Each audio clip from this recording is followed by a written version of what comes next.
He possessed remarkable courage because, like all heroes, he had been favored by the gods with their blessing. He was getting ready to face in their ultimate confrontation, aware that aimed to wipe out the whole world, yet he sensed that something unusual was unfolding. The young man's companions informed him that they no longer wished to stay by his side. He reacts with surprise. He wondered aloud about confusing words, reminding her that their plan had always been to confront.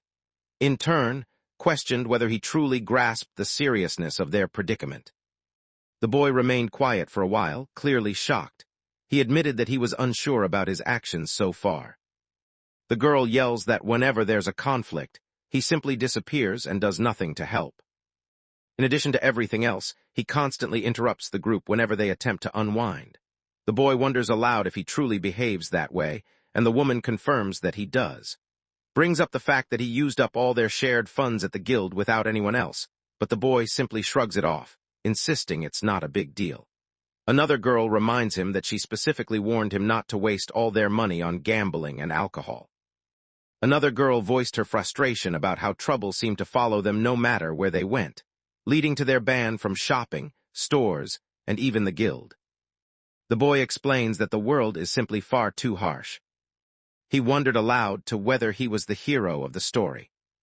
The girl pauses briefly, uncertain before she responds. The boy suggests that the hero take charge of handling the money and keeping everything organized. The boy's expression reflected a sense of pride in what he had done. Nearby, a girl's face showed clear anger as she demanded an explanation from him. She then pressed further, questioning whether he recalled the events she was referring to. The character assisted a village that was under attack by demons. A gentle smile spread across their face. The boy recalls assisting the villagers and looks to and Sophia, wanting to know if they feel the same way.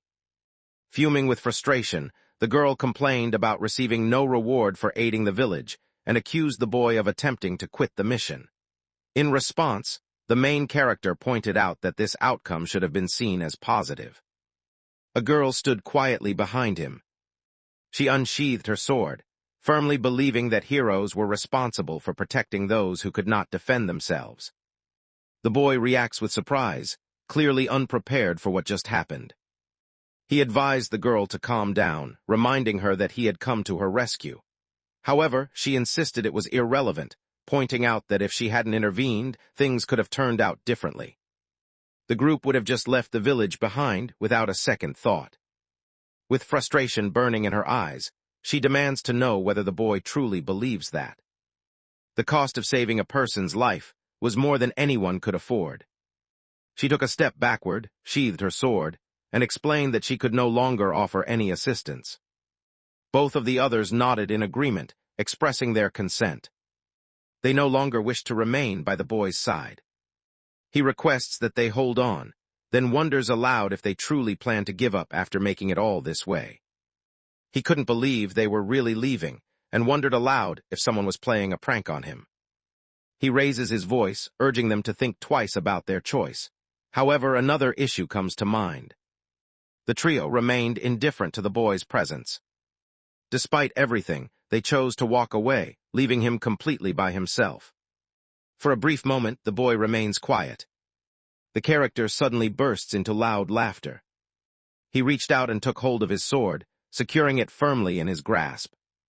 They moved into place, ready to engage in battle. With no other options available to him, he resigns himself to the situation. He intended to face the challenge by himself. Soon after, he discovered a strange gateway that seemed to connect different worlds. He becomes aware that something exists beyond the other side. As he steps inside, he suddenly discovers that he is surrounded by an entirely unfamiliar world. Without warning, an unexpected event jolts the boy, leaving him completely unprepared. A massive silhouette moved closer. The boy prepares himself for battle. A massive demon loomed, its purpose clear, to eliminate him. The towering, gear-covered monster moved at the command of an unseen master. The girl introduced herself as Demiurge, revealing that she was a demon responsible for creating the world and unleashing chaos upon it. She gazed at the boy, remarking that he hardly appeared strong enough to have survived on his own up to this point. The main character then wondered aloud if Demiurge intended to wipe out humanity. The girl remains silent and, in turn, inquires about his identity. The boy claimed to be Ares, a hero destined to conquer her and rescue the world. The girl inhales slowly, granting him permission to attempt anything he desires. However, before anything else, he must find a way to get to her. Ares observes. She conjured a shimmering shield of magic that halted his advance. No matter what attack might be tried, magic-like, that would make it useless. Ares found himself questioning how he could possibly stand against such a powerful mage. The guide informs him that a method exists to shatter the magical barrier and challenge the demon. He was prepared to sacrifice his life for that fight, summoning every ounce of his hero's mystical strength. He believed victory was within his grasp. Demiurge insists that he still holds on to hope and wonders aloud about the reason behind Ares's unique fighting style. She wonders aloud whether his desire to claim victory over someone like her is truly that intense. Ares claims that he has no desire for that sort of recognition. Without warning, he activates the magic circle, leaving the girl stunned. The demoness wondered aloud about the boy's reasons for taking such extreme actions. Without a moment's pause, he lunged toward her, boldly declaring his intent to defend what mattered most to him. The abrupt assault left her paralyzed with fear. Suddenly, a tremendous blast erupted. In that critical instant, Ares sacrificed himself in a desperate bid to vanquish the girl. As these final moments unfolded, he silently expressed his gratitude to the three girls who had always supported him, and, meanwhile, at a distant location, was overwhelmed with anxiety. Her companion gently urged her to remain calm so as not to alarm those nearby. Despite this, frustration boiled over as she fumed about how Ares had recklessly committed to his actions without ever offering an apology. Expressed her understanding of Sophia's emotions, but admitted she wanted to change the subject from Ares, since even the food seemed to lose its flavor. Sophia nodded in agreement, deciding they should focus on enjoying their meal and leave the topic behind. A feeling stirred within. Noticed a strange glow coming from his backpack and wondered aloud about its source. Reaching into the bag, she retrieved an envelope and examined it with interest. Curiosity sparked, eagerly investigated its contents.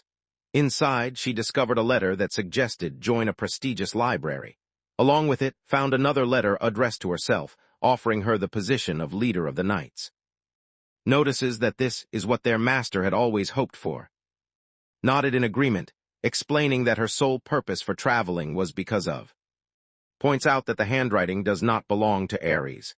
Despite any attempts at self-deception, the official seal of the kingdom is unmistakable.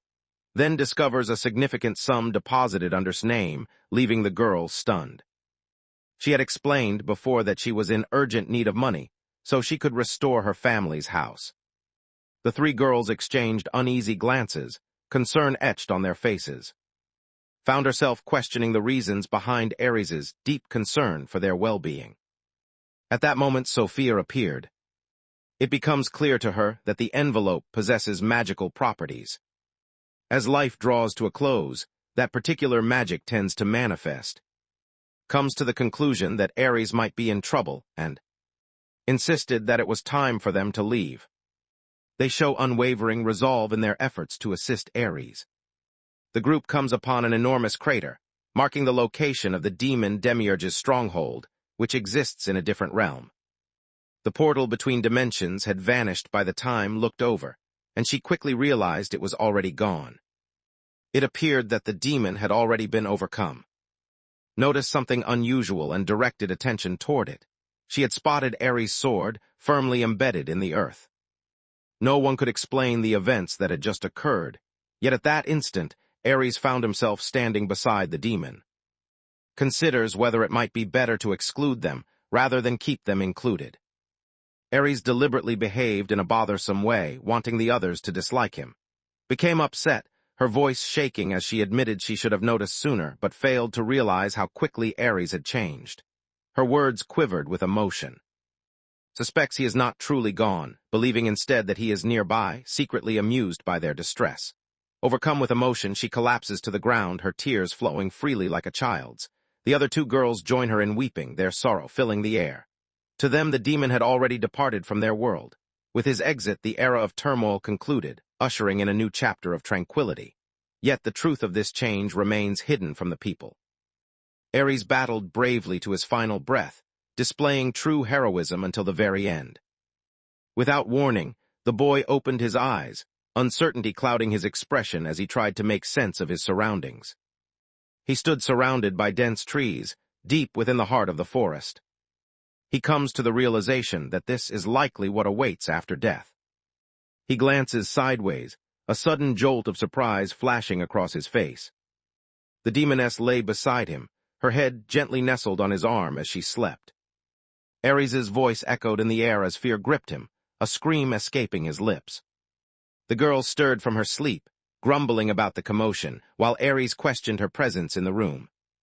The girl reminds him that speaking to his girlfriend like that isn't right. Ares reacts with surprise and uncertainty. She goes on to confirm her statement, declaring that she is his wife now, Demiurge. Ares stands frozen, utterly stunned by the revelation. The boy can hardly believe what he just heard. Demiurge has claimed to be his wife, and the revelation leaves him completely stunned. He struggles to accept the reality before him. The woman standing by his side, once his adversary only yesterday, now belongs to him. Ares reflects on how both of them should have perished during their previous fight. All of it. Everything seemed linked, leading him to believe this place was the afterlife. The boy explained that because they had both passed away simultaneously, they arrived here together. However, Demiurge dismissed his words, insisting that they weren't dead at all. Hearing this, the boy grew thoughtful and gazed downward. The girl stood in disbelief, her expression revealing her astonishment. She wondered aloud about what was troubling him, and he admitted that he felt completely lost and confused by everything happening around them. After Ares unleashed his self-destruction, Demiurge explained that all the ensuing events took place as a direct result. The main character recalls casting the self-destruction spell, but his memory fades after that moment, leaving him uncertain about everything that followed. Demiurge realizes that his memory is blank. She wonders aloud whether he remembered that they were supposed to be spending time together as a couple. The main character feels a wave of disbelief, unable to recall any of those events. Confusion fills his mind as he tries to figure out the reason a hero such as himself would be involved romantically with someone from the opposing side. At that moment, he realized that any negative comment from him would likely infuriate her and seal his fate. Without warning, reassured everyone that everything was fine, expressing confidence that his memories would eventually return. She then pointed out that, since they were now married, there remained just one final step for them to take. She steps toward the boy, reaching out to embrace him, while he grows increasingly anxious. Demiurge expressed her desire to build a family together with Ares. The unexpected proposal left Ares stunned, as he felt unprepared for the idea of raising children. Sensing his hesitation, Demiurge reassured him, explaining that a demon's body functions much like a human's in this regard. There was nothing stopping them from becoming a couple. The girl continued to wrap her arms around Ares while the boy was. Feeling anxious, the character shifted uneasily. He rejected her advance, insisting that he did not desire such affection. Ares wondered aloud whether their time together had truly just been a simple date, suggesting that if that were the case, they still had much to learn about one another before moving forward. Demiurge pointed out that before anything else, a significant amount of time had already gone by, specifically 2 years since they began their relationship. The realization stunned Ares, who questioned whether he had truly been unconscious for such a long period. The girl nodded in agreement, explaining that she had remained by his side continuously for the past 2 years. She waited patiently for him to open his eyes. At the same time, she often imagined a joyful life by his side, picturing them raising 3 children together in a modest home. In her mind, she already had a list of names ready to share with him, and she could see a playful pet frolicking in their yard. Ares pointed out that she shouldn't make all the decisions by herself, but the girl explained that she had always been alone. She had spent years observing the world in solitude. The girl remembered how the boy had asked her to stay with him, and that simple request filled her with joy. Ares finds himself lost in thought. The thought crossed his mind, as he wondered whether this girl truly was who she seemed to be. He now faced the very demiurge he had battled in the past. With a heavy heart, the girl wonders aloud whether her husband no longer desires her, questioning if she lacks the beauty to hold his affection. Ares couldn't help but think the girl was adorable. He was puzzled by the idea that someone so fascinating would want to start a family with him. During a surge of emotion, Ares leaned in and pressed his lips against Demiurge's. The girl's eyes widened in surprise as an expression of shock spread across her face. The boy suddenly drew back, regret flashing across his face as he quickly apologized for the kiss. Admitting that he could no longer control his feelings, he left the girl feeling anxious and unsure. Then he mentions that she likely will not appreciate this, yet he feels that in order for them to coexist. He believed that genuine affection was essential between individuals, which was the reason he felt unable to take that step with her for now. Since he was unsure about his feelings for her, she realized he needed time to sort out his emotions. Ares resolved to give her a clear response once he understood himself better. The girl stepped closer, expressing regret for hurrying him. She acknowledged that he had just regained consciousness and his memories were still unclear. The boy became anxious as Demiurge moved in so near. She mentioned that she could be an excellent wife, but admitted she couldn't wait forever. She had already been patient for 2 years. The boy expressed his apologies and gratitude, and the girl remarked that the kiss they shared wasn't so bad after all. She then wondered aloud if he had dated anyone else before, causing Ares to grow even more uneasy. The boy confesses that he has. The girl admitted that she was new to this experience as well. Hearing this, the boy became embarrassed and questioned why she seemed eager to move forward so quickly if she was unfamiliar with it herself. Without acknowledging his concern, Demiurge mentioned that now that Ares was awake, she planned to complete her usual daily tasks. The boy felt uncertain, but the girl reassured him that it would be over soon. She explained that she simply wanted to show him around and help him understand how things operated. Then she invited him to come with her. Feeling uneasy, Ares asked if she could pause for a moment. He explained that he needed to change his clothes before joining her. The girl wondered why he was concerned, pointing out that they were. She put on a skirt made of hair, and standing at the edge with her eyes closed, she felt that it looked just as nice. Both of them appeared dressed in ornate and detailed outfits. The boy feels a sense of awe and joy. The girl confidently explained that her title as the creator was well-deserved. Ares admired her appearance, expressing that she looked truly stunning in her outfit. At the kind words, she blushes and her excitement begins to show, though gently reminds her to calm down and not rush things. They began to walk, and the girl pointed out that their destination was nearby. Ares mentioned his intention to question the girl. He wondered aloud about his own existence, questioning whether he was still alive, since if that were the case, it would matter for what he wanted to ask. It signified the choice he had ultimately settled on. The attempt to use destructive magic proved ineffective. Despite dedicating his entire existence to casting the spell, he received no reward for his efforts. Demiurge, filled with fury, pointed out how close she had come to losing her life. Ares remarked that surviving the magic was impossible. He should have perished the moment he unleashed it. Recovery from such a spell was out of the question. Demiurge explains that restoring life to someone is beyond her abilities. She had sacrificed a portion of her own existence for him, resulting in the two of them now being bound together, living a single life spread across both their bodies. They understood that this signified their involvement. They have become one. She had spent nearly all her mana, leaving her far weaker than before. Together, they paused before a radiant stone that shimmered with light. She explained that, in this world, the stone possessed the ability to transform seeds into fully grown trees. Ares finds himself utterly bewildered. She explains that an enormous tree supplies mana to that world and holds it together, and reveals that this tree grew from his seed. Ares remembered believing it was nothing more than a story for children, but now he questioned whether it could actually be true. For the first time, Ares witnessed a light so dazzling that it stirred something deep within him. As Demiurge pointed out that she possessed the seed, a gentle thrum awakened in Ares' chest. Without warning, the hero's strength gives out and they fall to the ground.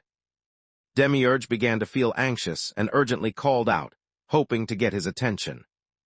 A surreal sensation washed over her, making everything seem unreal. It turned out to be something different. The reality was that everything stemmed from what had happened before. Ares recalled a crucial confrontation against Demiurge. During the clash, the girl confidently informed Ares that using self-destruction would never shatter her magical shield. In response, Ares questioned whether her past opponents had been so feeble. Demiurge wondered aloud about the reason behind the boy's unwavering resolve to cast a spell that would harm himself. He expressed his intention to proceed. The choice was made to bring someone back to life. At that moment, she realized his intention was to restore his life through the resurrection's magical healing, combining that power with his own self-destructive abilities.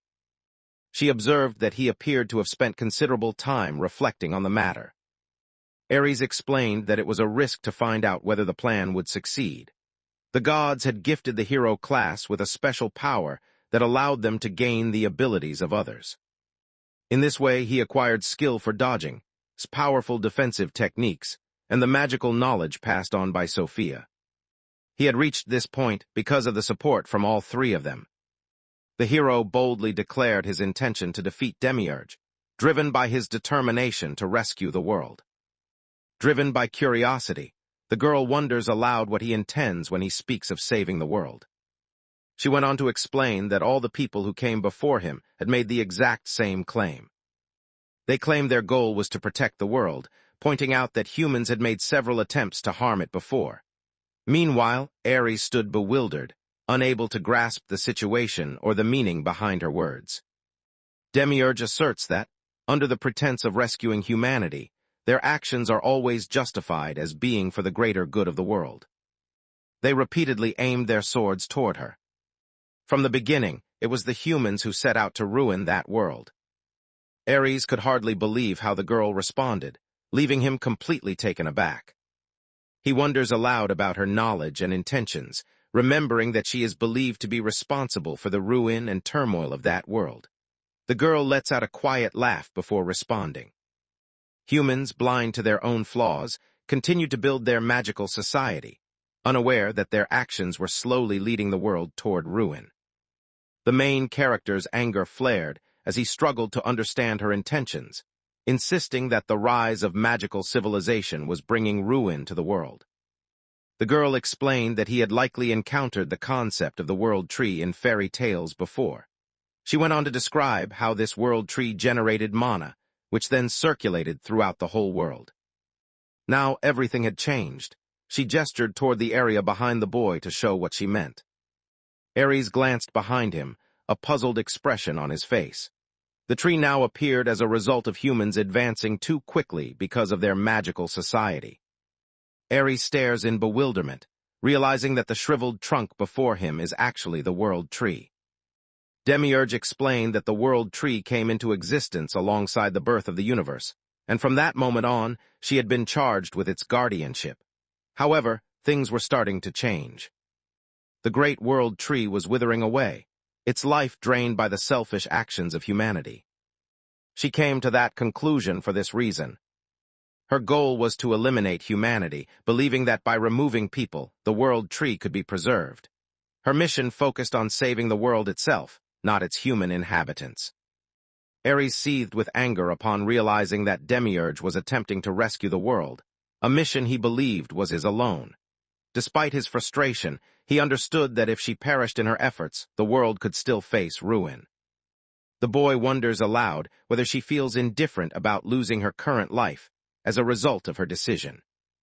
The girl believed that humanity was doomed to extinction regardless of her actions, as people's selfishness would inevitably exhaust all the mana from the world tree.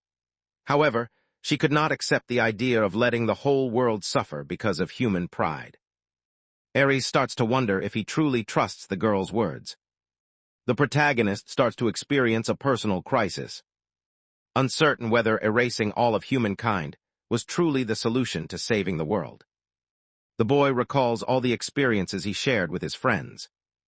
He declares that he refuses to allow it. Demiurge acts swiftly, lunging toward the girl and seizing her wrist.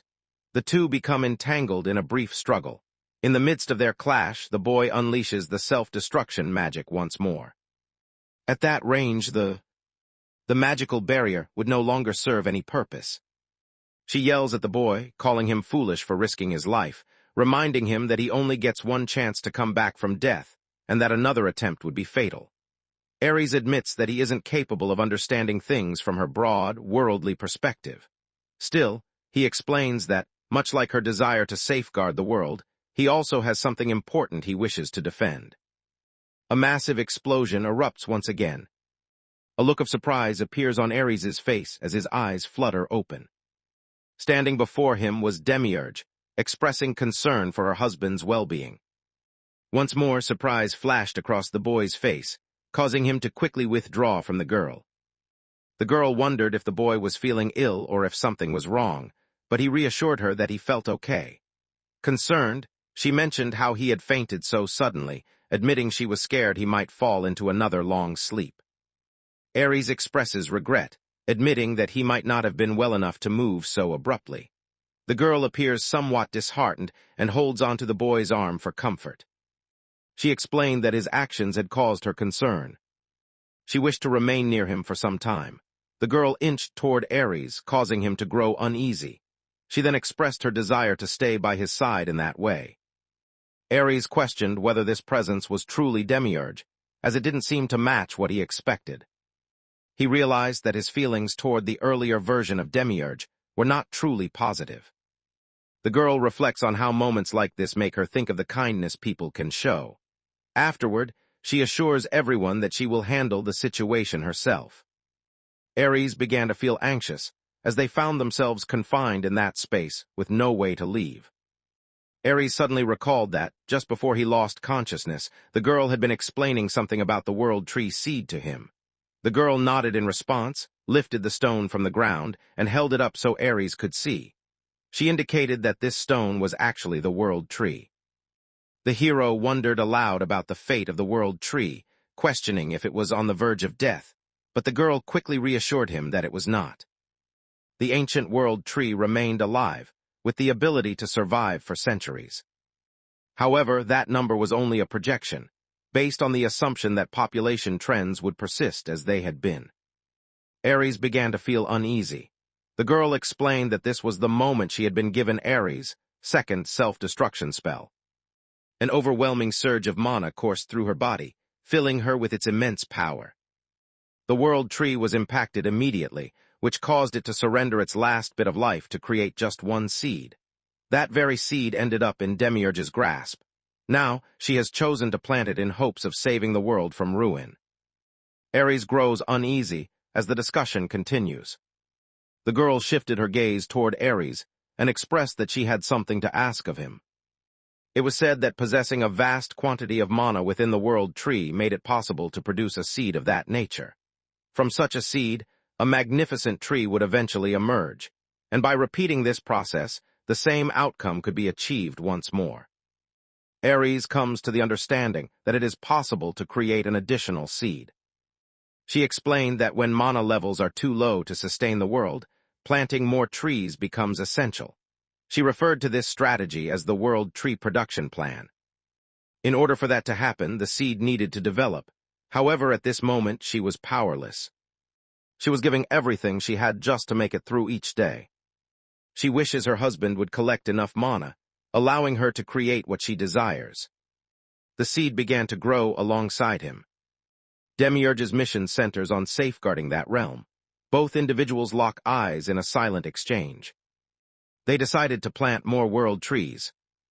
In this way, they would be able to rescue the world. Ares accepted this plan. He offers his help, promising to do whatever he can. The girl's face lights up at his determination.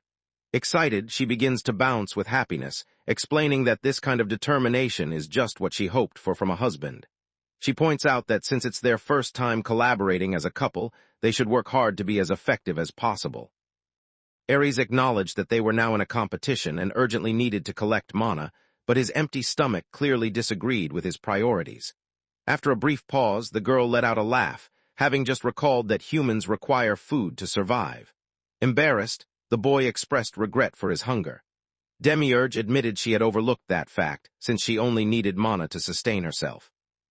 The girl glanced around, expecting to find something nearby. Spotting an apple on a tree, she plucked it and offered it to Ares, thinking he would enjoy it since it appeared especially juicy. The boy's eyes widened in shock as unexpected events unfolded before him. The apple in question held a sacred power, able to greatly enhance physical strength and completely heal the body with just a single bite. Additionally, it could bestow the rare ability of holiness upon anyone who consumed it. Such extraordinary items fetched a high price in the human realm. Demiurge wondered aloud if the boy planned to eat the apple. The boy then bit into the fruit, his face lighting up with surprise at how delicious it tasted. The girl expressed her happiness that he enjoyed it and decided she would take one for herself as well. When Ares questioned whether she would eat it too, Demiurge explained that she had no need for food but wanted to experience the flavor. For beings like them, it seemed that small pleasures such as these. But now that she was spending time with Ares, they are able to share enjoyable experiences with one another. The boy starts to feel anxious. He savors the brief moment of connection before pulling away, shifting his attention back to discussing the plans for the World Tree Project. Ares wondered aloud about the best place to gather mana, while the girl responded confidently that the answer was actually very straightforward. Demiurge explained his intention to gather the mystical essence that monsters left behind, known as anima. Ares reacted with puzzlement, admitting he was unfamiliar with the term. The demoness clarified that anima referred to the soul of a monster. She went on to say that, under normal circumstances, when a human overcame a monster, this energy would simply return to the earth. However, since she and Ares now shared a single life, it had become possible to solidify that anima. Realizing this, Ares wondered if all he needed to do was defeat monsters, and the girl confirmed his suspicion. Expresses a longing to stand alongside him in battle, but admits that without her powers, she resembles any normal human girl. This reminds the main character that her loss of strength was a direct result of their confrontation. She reassures him, insisting he shouldn't feel guilty, since both of them had reasons they couldn't ignore. Because of this, he managed to overcome the demoness, yet this victory allowed her to shape a new world. Ares responds by explaining that, if that is how things are, he promised to try his hardest, which brought a smile to the girl's face. The forest remained protected by magical barriers, making it likely that any monsters lingered beyond its borders. Ares began to make his way out of the forest, and Demiurge quickly trailed behind him. The boy wondered aloud about the girl's reasons for trailing him, leaving her looking puzzled and unsure. He wonders aloud whether she considers the situation to be risky, but Demiurge reassures him that he need not be concerned. She explains that if trouble arises, she will simply escape. Furthermore, she expresses her eagerness to watch her husband display his courage in battle and assures him that she won't interfere. Ares wanted to know if she was confident about escaping quickly in case of danger, and she assured him that she was. The protagonist decides that, at this moment, he needed to rely on his hunting instincts to carefully survey the surroundings and look out for any foes. Demiurge became animated with excitement, admiring the boy's ability as a true hero's talent and marveling at how impressive it was, while the boy struggled to keep his focus and avoid being sidetracked. He spoke after that. 6 green slimes appeared, their gelatinous forms oozing into view. The boy requested that Demiurge remain exactly where he was, urging him not to leave that spot. At that moment, he realizes something is missing. Ares gripped his sword tightly, a look of determination spreading across his face. With confidence, he leaped toward the slimes, his eyes quickly taking in the situation before him. The person insists that it makes no difference. He had no weapons with him. The boy bravely confronts the monsters, using only his fists to battle them. One after another, each opponent fell before them. Once he finished defeating every slime, a sense of relief washed over him. Demiurge hurried over, admiration clear in her eyes. She marveled at his skills, finding it amazing how much time had passed since she last witnessed him fight. As the girl attempted to move closer to Ares, he quickly steered the conversation away, bringing up the topic of the anima instead. The girl explains that she succeeded in turning it into a solid form, and she holds the anima crystals in her palm. They now had to present the crystals, as an offering to the seed of the world tree. Ares receives a warning to exercise greater caution in his future battles. At that moment, the boy realized his sleeve had vanished, devoured entirely. Demiurge clarified that slimes consume mana as their primary nourishment. This meant that garments woven from mana were irresistible delicacies to slimes. Ares recoiled in revulsion at his arm, now coated in slime residue, while the girl instructed him to clean himself in the nearby stream and then rejoin her. Seeking to wash off, the boy headed to a waterfall for a bath, reflecting on the eventful day he had just experienced. He hadn't felt this way since he had first opened his eyes that morning.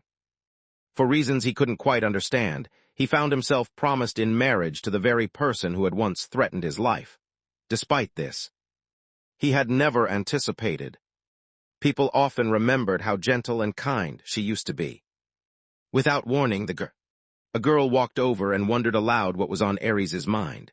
Without hesitation, the boy replied that his thoughts were all about her. However, as he faced her, Ares jumped in surprise at the sight of a small water gun in her hand. Grinning, the girl explained her intentions. She mentioned she would catch up with him afterwards and explained that he had collaborated with him. That day proved to be especially challenging. She decides it's time to unwind for a moment. Grinning, the girl aims her water gun at him and squirts a playful stream of water. The boy voiced his dissatisfaction, yet despite his complaints, Demi remained a Mirage refused to quit and took another shot at the game. This time, Ares attempted to avoid her attack, but a smile hinted that he was beginning to have fun with their spirited contest. He answered by sending a splash of water toward her, and together they remained in the moment, caught up in a friendly water fight. Between the hero and his one-time adversary, Demiurge, a new chapter started, driven by the hope of rescuing the world. Ares considers his thoughts in silence. They considered leaving the forest for a short while. The girl's expression showed her confusion as she wondered about the reason. In response, the boy explained that there were only a small number of anima crystals to be found in that area. In truth, he thought it was not an effective place for gathering resources. Without warning, Ares notices something unusual. Demiurge wonders aloud about the nature of the object. She soon became aware of it as well. The two of them rose to their feet and exited the burrow that had served as their hiding place. The protective barrier created by Demiurge began to crack and fall apart. The overwhelming force felt in that moment reminded them of a similar, daunting sensation experienced before. Demiurge had used this same power during her previous battle with Ares. Suddenly, the protective barrier broke apart. A massive beast emerged from the ruins, while Ares reacted with a loud cry. Someone wondered aloud about the nature of the creature before them. Both Ares and Demiurge stood frozen in shock, their eyes fixed on the towering monster above. The creature revealed itself to be a phoenix, leaving Ares bewildered, as Demiurge offered an explanation. The Kef Phoenix was the earliest among the 4 demons that she had encountered in the past. It had been designed with the sole purpose of wiping out the human race. Demiurge brought forth the Phoenix, the dragon, the Titan, and Belmont into existence. The demons standing before them were the strongest of all. Ares stood in disbelief, realizing that he had only ever listened to tales about such beasts before this moment. Among humans, these creatures held the reputation of being the most formidable monsters known. Demiurge formed the forest, surrounding it with a magical barrier that kept every inhabitant safe from the threat of demons. Based on how effortlessly the Phoenix shattered that barrier, it became obvious that her strength remained formidable. Facing the monster brought immense pressure, particularly for someone counted among the top 4 fighters. Ares turned to the girl, questioning whether she could handle the Phoenix, considering she was its creator. The girl shook her head, explaining that it was impossible. She clarified that, like all demons, the 4 strongest lacked any real intelligence. Because of this, they would obey only the commands she originally gave them, to wipe out all of humanity. Without warning, the Phoenix opens its beak and starts to communicate. It had been ages since Demiurge and the creature had last seen each other, a fact that caught both the girl and the hero completely off guard. Surprised by the unexpected reunion, Demiurge attempted to question the creature about how and where she had acquired the ability to speak.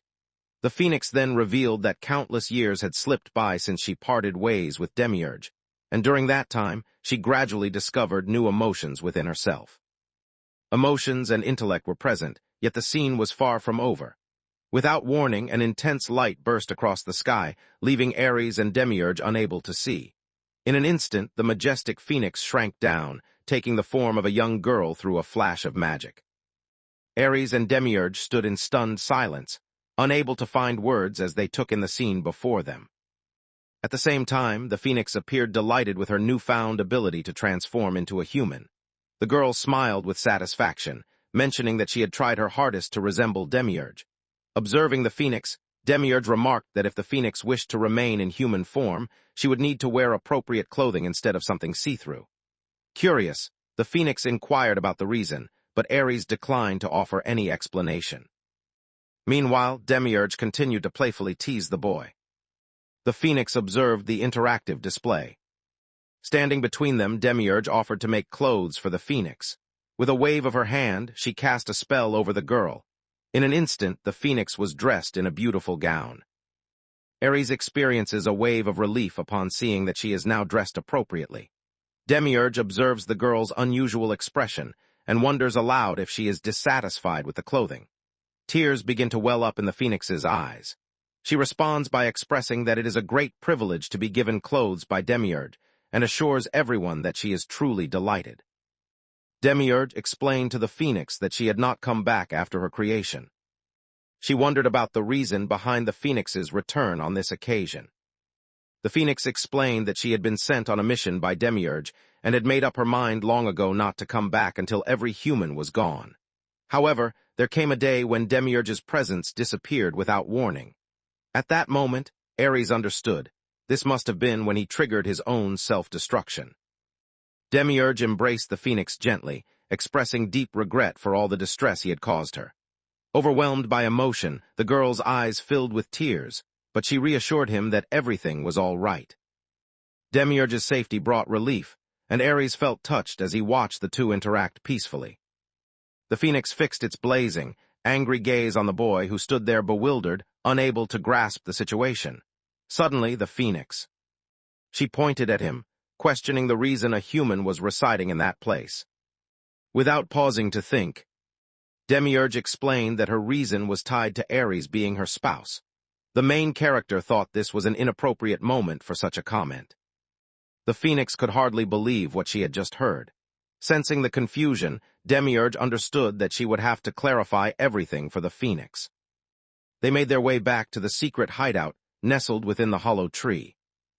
Once the Phoenix finished explaining the situation, it made it clear that, ultimately, the person responsible for hurting Demiurge was that human. The girl acknowledges that Ares might have diminished her strength, yet she insists he possesses a good heart. Even when he occasionally loses track of his own actions, the Phoenix rises to her feet, expressing her understanding of what is happening. At that point, she explained that her abilities were gone. At the moment of her birth, Demiurge bestowed mana upon her. Now she stands prepared to give every bit of it back to the one who made her. Demiurge attempts to warn her that giving up her mana could cause her body to fall apart, but despite the risk, she remains determined. For the good of everyone, and especially for Demiurge, she felt genuine joy in giving her strength. Demiurge appeared visibly unsettled, while considered the depth of the Phoenix's loyalty toward her.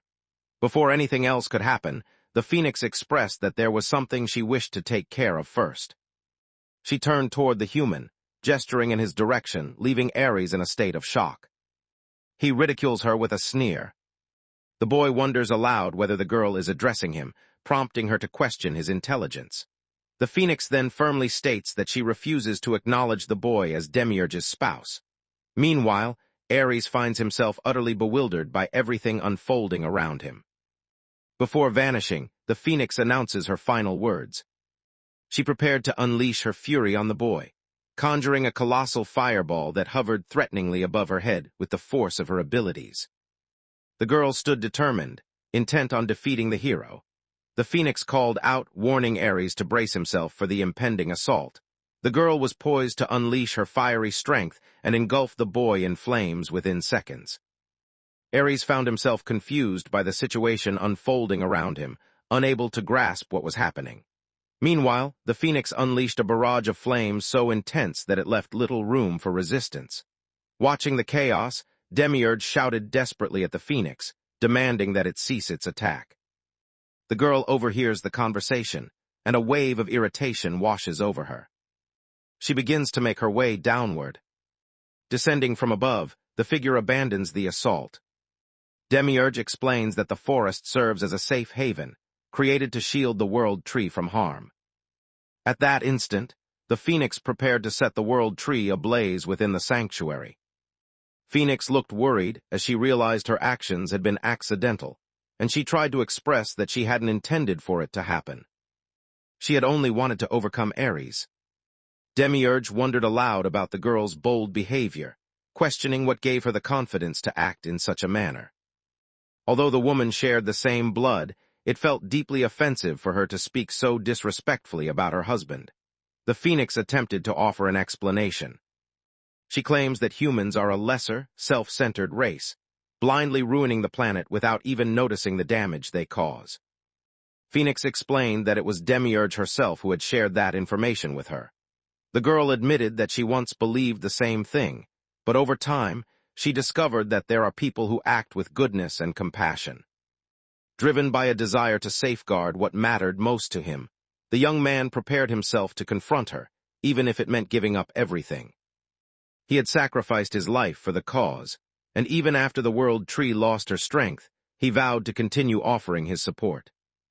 Demiurge's choice of husband left Ares stunned, making him realize just how she truly saw him. He pondered carefully about how he ought to react. Despite this, the Phoenix admitted that her doubts remained.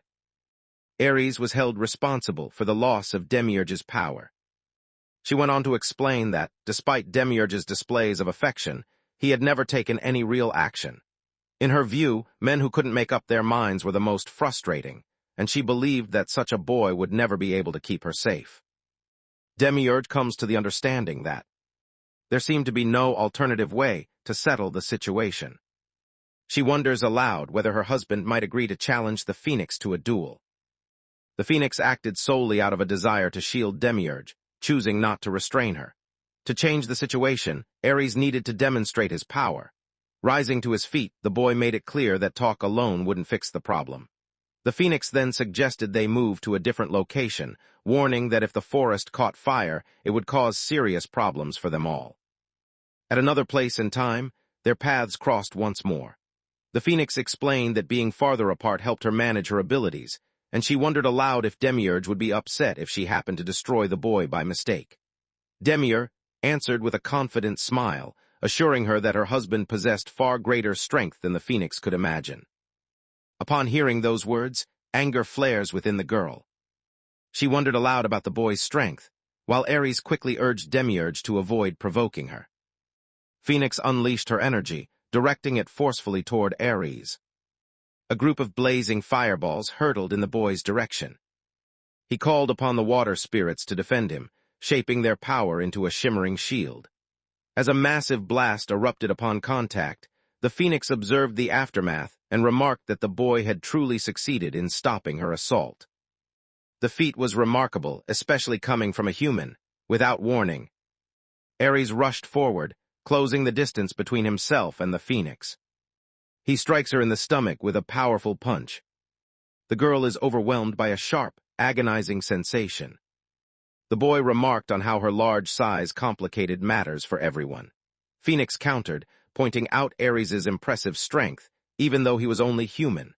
Without warning, she summoned a glowing magic circle under his feet. Determined, she announced that she would no longer restrain herself in their confrontation.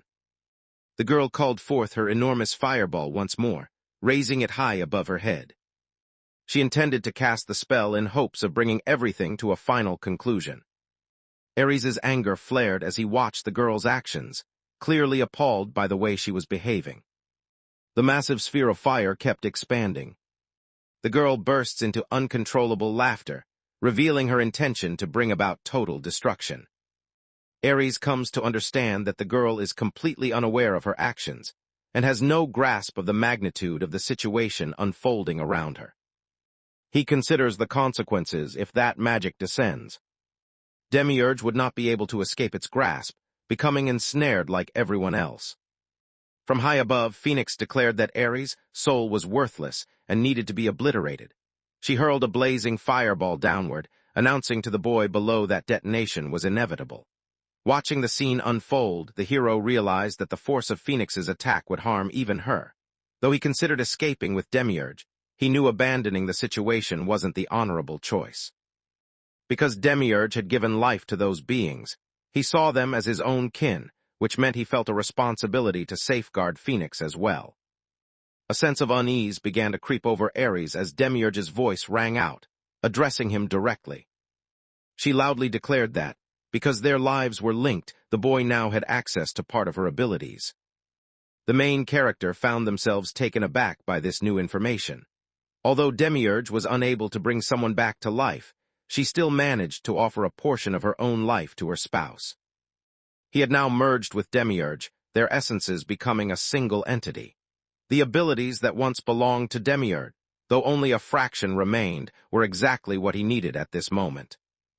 Ares decided that, given the situation, he would press ahead. In response, the boy called forth the Machine King. He recognized the enormous beast as the same one he had faced previously during his meeting with Demiurge. Phoenix could hardly believe her eyes when she realized a human had successfully called forth such a beast. Without warning, Ares materialized behind her. He seized the girl in his arms and soared into the sky, carrying her with him. Demiurge observed that, as anticipated, her husband had successfully brought forth the Machine King. Ares moved closer to the being he had called forth. He shouted at the creature, urging it to use all its strength to intercept the massive ball coming its way. The creature gets ready to trap its opponent. Ares relied on his magical abilities as well. A significantly larger explosion formed in order to generate a shield of protection. A new event takes place that surpasses the last. A huge crater appears, encircling everyone in the group. The beast that Ares had called forth disappeared without a trace. Phoenix stared in disbelief, unable to comprehend how a human could summon a magic barrier. Confusion clouded her mind as she wondered about the boy's true identity. In response, the boy gently tapped her on the head. She wondered aloud about his sudden action, but he repeated it once more without hesitation. Ares looked at Phoenix with disbelief, questioning her intelligence after seeing the chaos she had caused in their surroundings. He raised his voice, pointing out that if her magic attack had landed as intended, Demiurge likely would have been ensnared. Demiurge nodded in agreement, remarking that the girl's actions had indeed been reckless.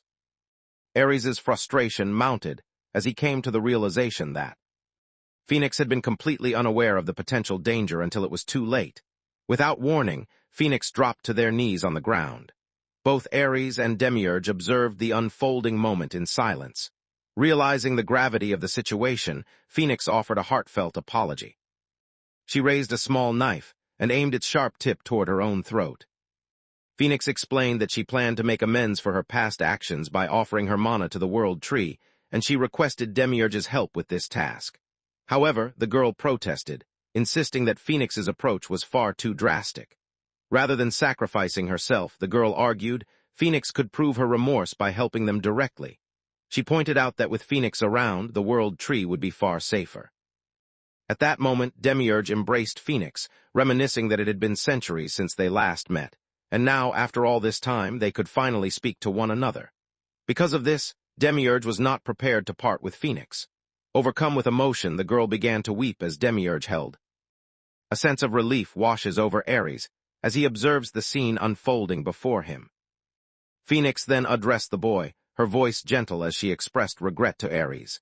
She explained that he was more than just an ordinary human and admitted she had come to understand how much Demiurge cared for him. Turning her attention to Ares, she gestured toward him and wondered aloud about the boy's true feelings. She wonders aloud about his opinion of Demiurge. The boy prepared himself to share his thoughts with everyone.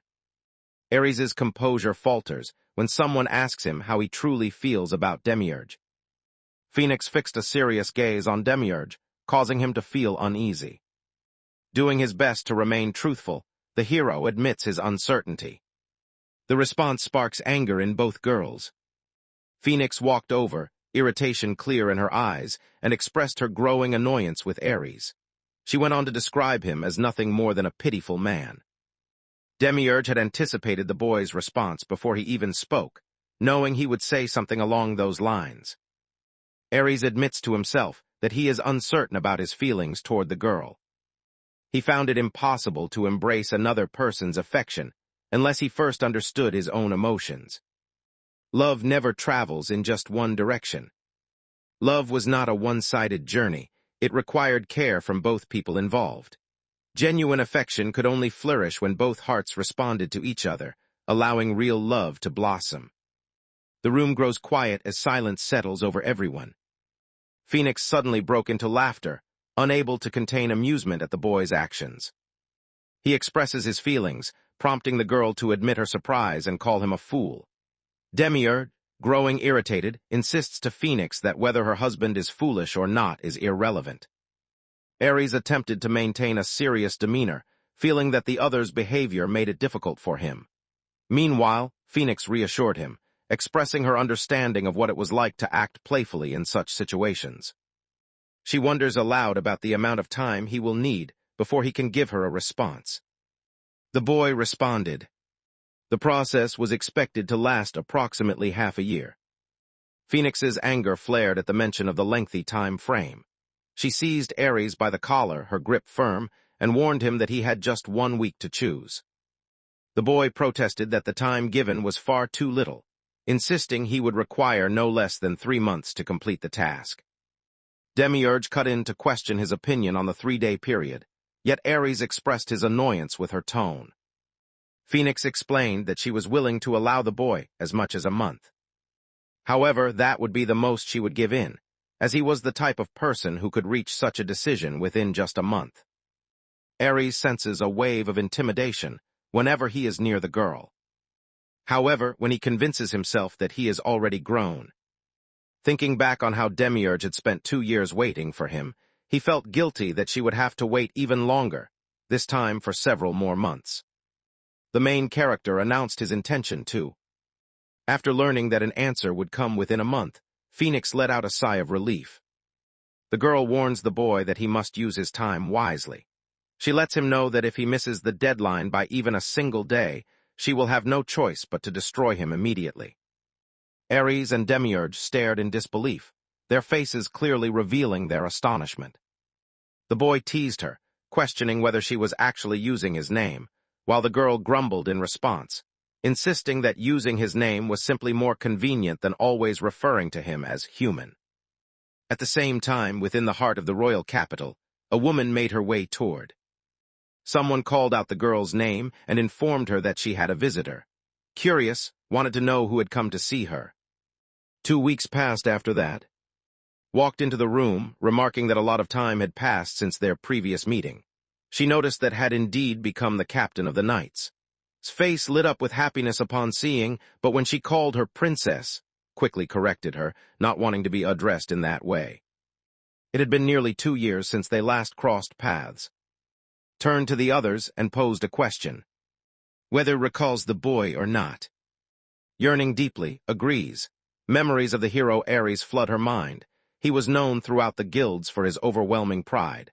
Despite his reputation, he never appeared eager to take on such tasks. He either fought against demons or offered assistance to those nearby. The world viewed him as the least deserving of all heroes. Yet the reality was different. Ares, acting alone, had achieved the impossible by overcoming Demiurge, the most powerful demon of all, though the victory ultimately claimed his life. Feels a wave of sadness as she recalls memories of. Curiosity mixes with her sorrow as she wonders aloud about unexpected visit, questioning if has come to reminisce about the past. Leaned against the table, her posture firm as she decided not to waste any time. She announced her intention to be direct, revealing that both the dragon and the behemoth had shown up on her continent. Could hardly believe her eyes when she saw that the 2 most powerful demons had appeared at the same time. Afterward, the group traveled west of before vanishing somewhere in the region. Shock washed over, leaving her speechless, while questioned whether she had observed anything unusual. recalled that a demon like those had shown up on her own continent just the previous month. They came across the Titan, yet he disappeared just as suddenly. Speculated that he had probably visited as well. The presence of those demons, unseen for many years, all gathering in one location, was deeply unsettling.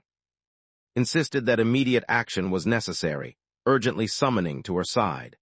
As drew near, she inquired about's request, explained that she had an important task requiring swift attention, and instructed her to investigate a particular place without delay. The location was set somewhere within the bounds of. At the same time, in another location, Ares and his wife caught sight of the city in the distance. Reflecting on the hero's thoughts, Demiurge remarked that the lesser creatures inhabiting the forest were not effective at collecting anima.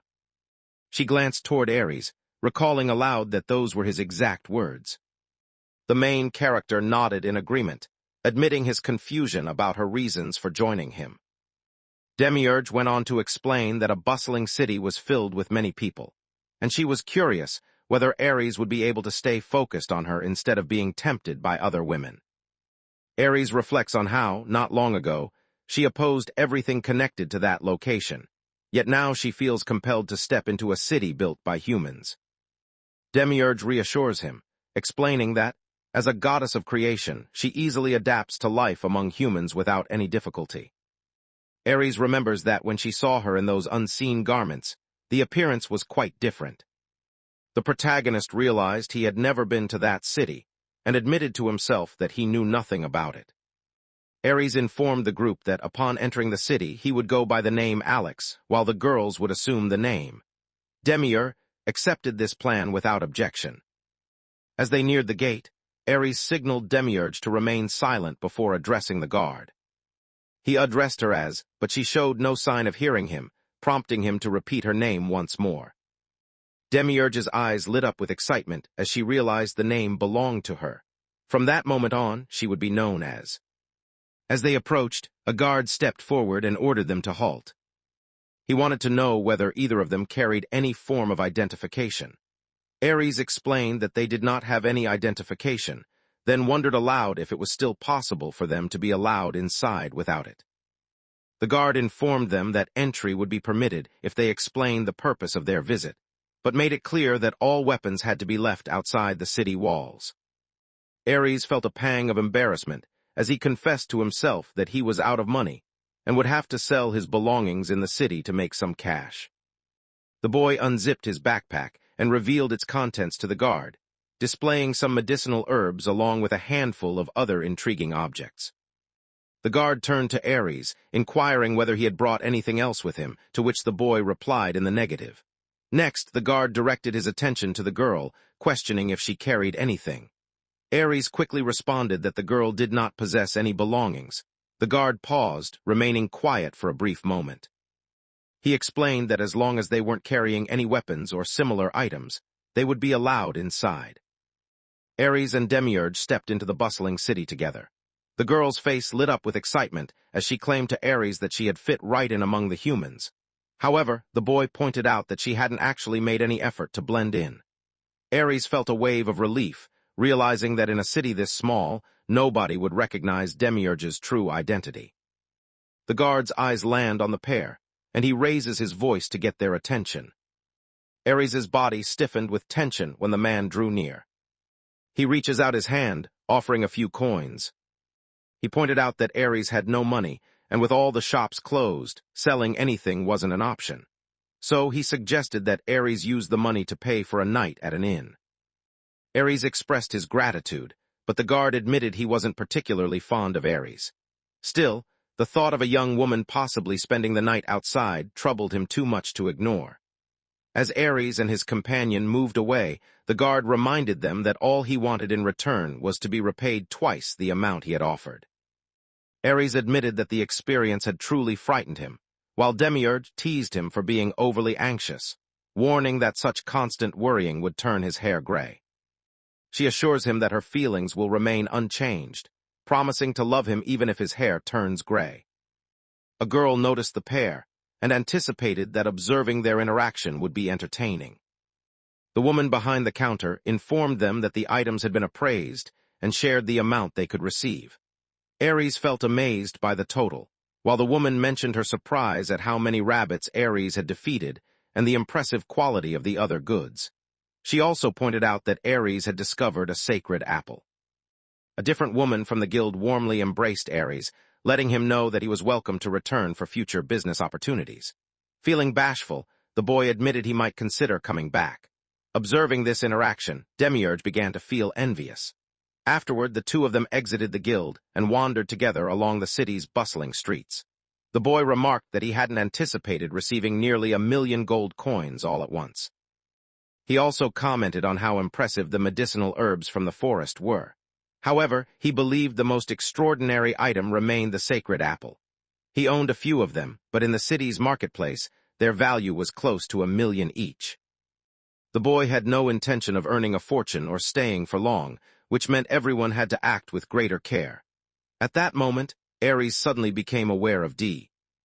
Demiurge remained silent, keeping to himself. He tried to reach out to the girl to understand the situation, but she answered him with a voice that was sharp and unfriendly. The sudden movement startled him. She could barely contain her envy as she watched the guild girls draw nearer to Ares. Demiurge explained that there had been an accusation that someone was attempting to take her husband away, if he had not cautioned her against making a scene. If she had spotted them together in the city, she would have shown no hesitation in eliminating them both instantly.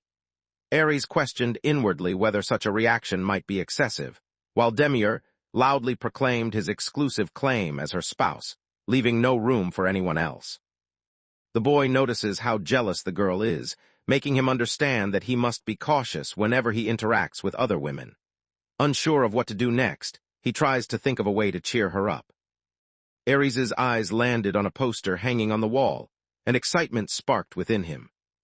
He points out that a row of stores waits at the far end of the road, and since they still have cash, shopping could be an option. The girl wonders if his plan to spend money is just an attempt to lift her spirits. She also thinks that he will probably only pick up gear and other dull supplies. The boy shakes his head, indicating that isn't quite what he meant. His mind had been on getting something to eat. He also suggests they could grab a few supplies while they're out. Demiurge cannot understand what he is referring to when he mentions supplies. She wonders aloud whether he intends to purchase a bed for the two of them. The previous night at the inn, she experienced sleeping in a real bed for the very first time and was surprised by how cozy it felt. Understanding that this would please Demiurge, Ares decided to purchase the bed on her behalf. The girl's excitement grew rapidly. Without warning, the woman who had been observing them stepped forward. Someone quietly moved closer to Ares from behind. The boy stood alongside Demi. Startled, he shifted his gaze toward her. The woman explains that despite standing nearby, the pair remained unaware of her until she broke the silence with her voice. Reels back in surprise, suddenly aware of the presence of the woman's mana. She was, in fact, Titan. The identity of the woman was revealed to be Titan. Demiurge had fashioned this demon with the sole purpose of bringing about the downfall of humanity. Titan wondered aloud if Demiurge had truly become so feeble, prompting Ares to move forward defensively, ready to shield Demiurge from any threat. Titan assured him that such caution was unnecessary, pointing out that she had no intention of starting a conflict right then. Demiurge admitted her surprise upon discovering that Titan possessed the power to assume a human appearance. In response, the woman explained that this transformation allowed her to move about the city without restriction. Demiurge wondered about Titan's intentions. In response, Titan explained that she had come to request a favor. She's aware that they possess the World Tree's seed and demands that they surrender it. The pair reacts with surprise at her demand. Ares wonders aloud how she discovered their secret about the World Tree's seed.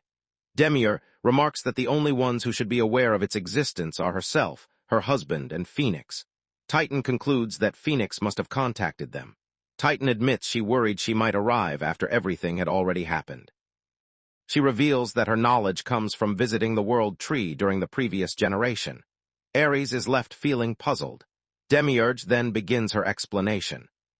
She reveals that Titan appeared in the alternate dimension, where she and her husband battled 2 years earlier.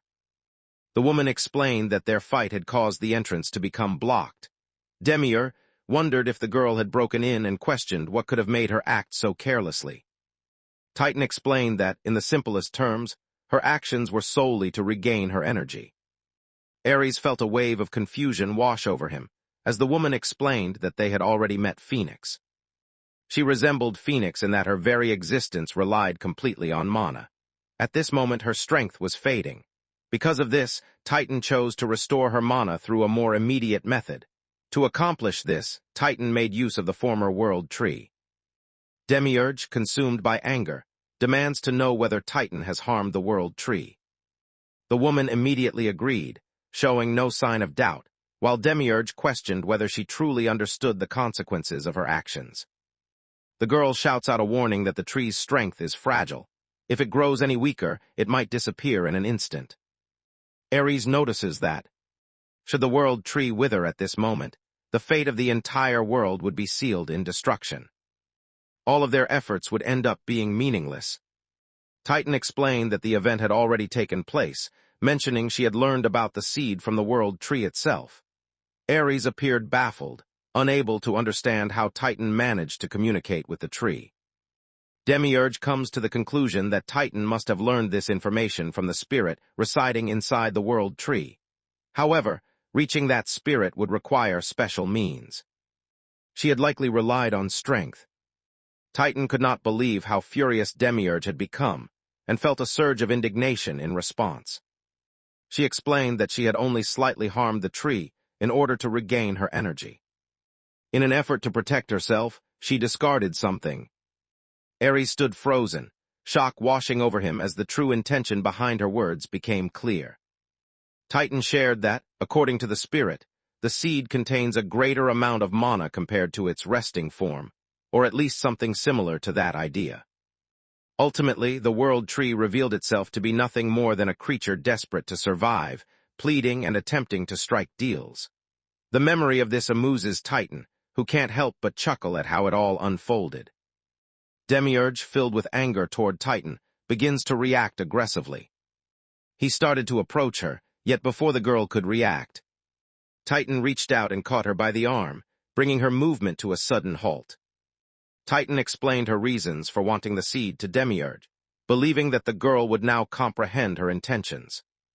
Expressed her desire for the seed, hoping it would grant her even greater strength. Titan twisted the girl's arm behind her back, acknowledging that her creator understood her perfectly. Meanwhile, Ares shouted a warning that the destruction of the world tree would bring about the end of the world. Titan admitted she had considered this outcome, but assured everyone that the solution was simple. She explained that all living beings, humans, animals, and demons, would simply go back to Earth, and she could always grow a new world tree. By following that path, she would take on the role of the next creator goddess. Ares comes to the unsettling conclusion that the woman has lost her grip on reality. She announced that she had spoken plenty, and insisted that it was now their turn to reveal the location of the seed. Titan warned that, unless they revealed the location of the seed, she would force Demiurge to confess its whereabouts by using pain. She acted in the same way she had with the world tree. The woman bursts into uncontrollable laughter, her behavior unsettling and wild. Ares is overcome with intense anger. Demiurge wondered aloud about Titan's desire for such immense strength and domination over the whole world. Titan stumbles upon the question. She made a humorous remark and mentioned herself. The desire stemmed solely from the thrill of having it. Ares lunged at the woman, but she skillfully blocked his assault. Titan took a step backward and let out a deep breath. The character remained close to Demiurge. He wondered aloud whether the girl was all right, and in response, she expressed her gratitude. However, her words did little to satisfy him. Titan moved ahead, preparing to speak. It appeared that they had no intention of revealing the location of the world tree seed to her. Faced with this realization, she considered her next move. She realizes that she has just one option left. It seemed that the answer might be found by paying attention to their physical reactions. Demiurge grew anxious, urgently insisting that remaining in that place was not an option. Ares swiftly takes hold of the girl's hand, urging that they must leave the city without delay. Together, they dash away. As they race toward the city gate, the guard stationed there is caught off guard by their sudden and rapid approach. As Demiurge and Ares walked past, the man attempted to get their attention. Titan expressed disbelief that they had truly escaped beyond the city limits, noting how suspiciously easy it seemed. Ares remained puzzled, unable to grasp the point Titan was making. Without warning, Titan shifted into a gigantic, formidable beast, revealing her authentic appearance and warning that terror would be their downfall. Recognizing the danger, Ares understood the situation had taken a drastic turn for the worse. Quickly, he called forth. He stood as the supreme ruler over all machines. The boy requested that the god bring Demiurge along and head toward Phoenix. The creature accepted the proposal and carried the girl away. Demiurge stood in disbelief, confused by her husband's intentions. Ares expresses that his life is intertwined with hers. He intended to resolve the situation himself, making it unnecessary for her to feel concerned. He refused to face death by himself, leaving Demiurge in disbelief. Meanwhile, the girl urgently urged Ares to fight back. She felt frustrated by Titan's excessive pride, wishing the boy would go back to where it all ended. They remained completely unharmed. Standing opposite the Titan, Ares unleashed his ability to manipulate ice, causing sharp, jagged formations to erupt in a circle around Titan. The creature wondered aloud about the boy's actions and questioned whether he had stopped trying to escape. Ares, brimming with confidence, expresses his belief that he is on the verge of overcoming Titan. The creature's anger flared as she warned the child not to speak to her in that manner. She launched a barrage of rocks toward Ares, but he successfully blocked the attack. Titan stared in disbelief, unable to comprehend how the boy managed to conjure a magic barrier. It became clear that Ares had also called forth the god-king of the machine. Titan admitted her surprise at the boy's ability to wield Demiurge's power. As she processed this revelation, the monster lunged at the boy, determined to end him once and for all. She considers the barrier to be an absurd display of strength. At that moment, Ares launches a blazing fireball toward Titan. The burning sphere strikes Titan directly in the chest. Ares launched multiple blazing spheres of fire in Titan's direction. A series of minor assaults occurred one after another. The creature's annoyance was already beginning to show. Despite this, Ares remains completely still, showing no reaction whatsoever. The boy evaded a powerful blow from Titan by springing upward and soaring above the attack.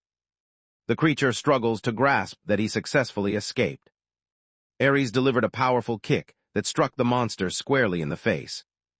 Titan slammed into the earth with a thunderous impact. She insisted on knowing what gave Ares, a mere human, the courage to lay a hand on her. The creature made it clear that she had no intention of forgiving him. Without warning, the earth beneath Ares began to shake, sending tremors through the area surrounding him. A crowd of stone golems began to appear. Titan had called them forth. The main character estimated there were roughly 30 individuals present. Despite their efforts, they still stood no chance. Ares launched an assault against the group, confidently believing that the creatures stood no chance against him. Once he had destroyed the stone golems, he remarked to Titan that the tactic lacked originality. The monster could only stare in silence, stunned by what it had just seen. She responds with a soft, quiet laugh.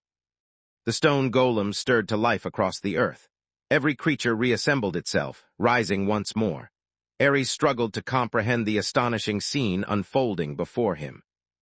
As the golems absorbed more mana, their ability to heal and restore themselves increased in speed. The process could be carried out over and over without limit, making the golems unbeatable. 30 monsters rose once more, surrounding the hero from every side. Titan erupted into wild, uncontrollable laughter. Ares struggles to process the unbelievable scene unfolding before him. As Ares and Titan clashed fiercely on the battlefield, Demiurge soared high into the sky, distancing himself from the chaos. The girl feels a profound sense of concern for her husband. She needed to trust that he would come out victorious in the F. They continued to struggle, holding on to hope and waiting for his eventual return home. At the same time, Ares, The character fights to overcome an endless horde of stone golems. Titan burst into laughter, mocking the boy for his weakness. Ultimately, he found himself powerless, unable to counter the golem's ability to heal itself instantly. Ares has no choice but to flee. Meanwhile, the main character observes the golems intently and soon realizes he might have discovered an ideal solution. There was an answer. The boy sprang upward, soaring above the ring of golems that tried to trap him. Titan questioned the boy's actions, clearly confused by his behavior. The main character responded by remarking on Titan's lack of intelligence. The creature insisted on knowing the boy's intentions, but he simply warned her to pay more attention to where she walked. Without warning, the earth below Titan began to give way. Fear gripped her as she noticed she was trapped within a glowing magic circle, with only Ares standing safely outside its bounds.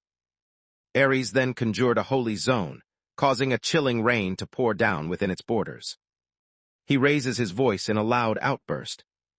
It needed time before it could appear. At that very moment, without warning, every golem becomes encased in ice, completely immobilized. Titan could hardly contain his fury upon realizing that this had been the boy's scheme all along. The main character thought to himself that facing a foolish opponent made things much easier. The concealment gave him the opportunity to arrange the magic circle without attracting any attention. Titan, burning with anger, insisted that golems were just one of the many demons he could summon, boasting that Ares was no match for his power. Yet, Ares calmly pointed out that Titan had already been defeated. As their exchange unfolded, a layer of ice began to spread across Titan's body. Ares observes that the space within the circle has come alive, brimming with mana so powerful it could freeze all living things. He realizes that even Titan, whose body is saturated with magic, is not immune to this force. The outcome of how the mana will interact with her remains uncertain and unpredictable. The main character expresses relief, feeling that everything has come to an end. He launched an attack that struck Titan directly. The creature smashes into the ground. Collapsed onto the ground, the character felt an overwhelming sense of defeat. The boy taunted Titan with a sneer. At the same time, deep within the distant forest, Demiurge patiently awaited the arrival of her husband. Ares suddenly walked over. He arrived home at last, carrying Titan, now in her human form, securely on his back, relief evident in his expression. Phoenix stared in disbelief at his own return, while Demiurge struggled to contain a surge of overwhelming emotions. In a state of alarm, she hurried over to the boy and anxiously checked if he was injured or required help. Without pause, she continued to bombard him with one worried inquiry after another. She then announces that she is. He felt a deep sense of gratitude that he had returned home. The boy's cheeks flushed with color, strong emotions welled up inside him. He understood that he must have caused her a great deal of concern, and at that moment, Phoenix assured him that she would look after Titan. She found it hard to believe that Ares had managed to overcome Titan and even return with her in that changed state. Ares explained that his actions were for Demiurge, which moved the girl deeply. Phoenix acknowledged that the boy had performed impressively and admitted to feeling a bit more respect for him now. Demiurge, filled with excitement, suggests heading to the waterfall without delay, reasoning that everyone is both exhausted and in need of a good wash. Spending some time in the water helped them unwind and feel at ease. Ares grows self-conscious as he stands in the stream next to the girl. Ares intended to leave quickly since his shyness made him uncomfortable, but Demiurge unexpectedly wrapped her arms around him. The sudden embrace surprised him, and he noticed a hint of sadness in her expression. Hoping to free himself, Ares requested that Demiurge release him, yet she insisted she would never do so. In response, Demiurge only tightened her hold on him even more. She considered this to be his consequence for causing her so much concern. Until that moment, she had always believed differently. She was experiencing a level of fear she had never known before. At that moment, she realized that even in the face of her own possible death, she had never experienced fear as intense as when she imagined losing her husband. Concern for him overwhelmed her completely. There was a real possibility that Ares could have been badly injured, or perhaps something even more terrible could have happened. Thinking about it overwhelms the girl with emotion, and tears begin to stream down her face. At that moment, the main character understood just how much concern he had brought into her life. He steps forward, narrowing the distance between them. He gently brushed the tears from her cheeks before leaning in to kiss her, reassuring her that things were all right and he would support her. Without pausing, Demiurge openly admitted her deep love for Ares, making her feelings clear. Hearing this, the boy was stunned, caught off guard because he wasn't prepared to say those words himself yet. He originally intended to make a decision in 30 days, but at that instant, suddenly nothing was the same. Ares opens his mouth to say something, sensing that the moment has come for him to express himself. The time had come for someone to respond to Demiurge. The hero let Demiurge know that being around her put him at ease. When he learns that she has feelings for him, a warm sense of happiness fills him. Yet his own emotions remain somewhat uncertain, lingering in a haze of confusion. Nevertheless, Ares decides that he wants to share his life with her from this moment forward. His intention is to remain by her side forever and to open his heart to love her deeply. Beyond all of this, he makes a vow to bring happiness into her life. He tried to bring a smile to her face whenever possible. No matter if they lost their lives in one world and started anew in another, he was determined to find a path back to her side. Harry moved nearer to the girl, expressing his belief that they needed to join forces to safeguard both the tree and the world. The girl stands in shock, her lips parting as she tries to find the right words to respond. Ares assures everyone that he is prepared. The protagonist then proposed to Demiurge, expressing his desire for her to become his wife. Emotion overwhelmed the girl, and tears began to stream down her cheeks. Without warning, she leaps toward the boy and wraps her arms around him in a warm embrace. She moves in until they are only inches apart, confessing that her heart pounds because of his presence. Their lips meet in a gentle kiss, and they hold each other tightly, lingering in the moment. The embrace fills them both with comforting warmth. After their fierce confrontation with Titan, a calming presence settles over both of them, easing their tension and bringing them comfort. The following morning, Ares opened his eyes feeling exhausted. Demiurge greeted him with a broad smile, immediately moving closer as soon as he woke up. She showed her joy. She greeted him with a cheerful good morning, and he replied in kind. The boy then inquired about Titan's well-being, prompting the girl to assure him that Titan was doing well and that he was a good boy. Currently, Phoenix was keeping a close eye on her. Titan had crossed a line so severe that some might argue her actions warranted the ultimate punishment. Yet, Demiurge came to the unsettling realization that her feelings for her demons ran deeper than she had ever admitted to herself. For this reason, she finds herself unable to judge Titan too severely, despite knowing that Titan has done terrible things. Ares rested his hand gently on Demiurge's shoulder. He acknowledges that handling such feelings must be difficult, and believes her choice is likely the best. Demiurge warns that Titan poses a threat and may turn against them unexpectedly. Ares wondered aloud whether she intended to completely destroy Titan. At that instant, the girl realized she needed to leave. She pauses for a moment, her gaze dropping toward the ground. The main character explained that he had used all his strength to defeat Titan, and warned that if the creature ever caused trouble again, he would be ready to battle her once more. He assured Demiurge she didn't have to shoulder the responsibility by herself, reminding her that they worked together as a team. As emotions ran high, Demiurge acknowledged that she was not alone, she was part of their team. She felt confident in her decision to choose him as her husband, certain it was the right choice. From this moment forward, she would face the world with someone by her side. She mentioned that she wanted to ask Ares for something, prompting him to inquire about her request. The girl suggests that he ought to discipline Titan appropriately. The boy pauses, uncertain about what to do next. He had never disciplined anyone in the past. Demiurge resolved to transform Titan's perspective, intent on earning her loyalty so she would stand with them to defend the world tree and never turn against them again. From a great distance, Ares's longtime friend strolled along, her attention caught by something unusual up ahead. She suspected it might be an area covered in ice. These creatures typically serve to repel intruders, and devour anything that crosses into their territory.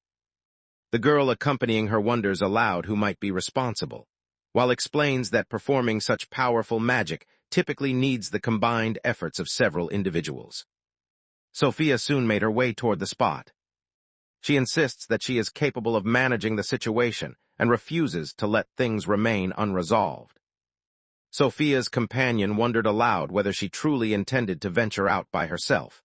In response, Sophia explained that she believed it would be best not to bring anyone with her. Expressed her regret for what had happened. He expressed regret for his earlier rudeness toward, but she showed no sign of being upset and reassured him that she understood his actions.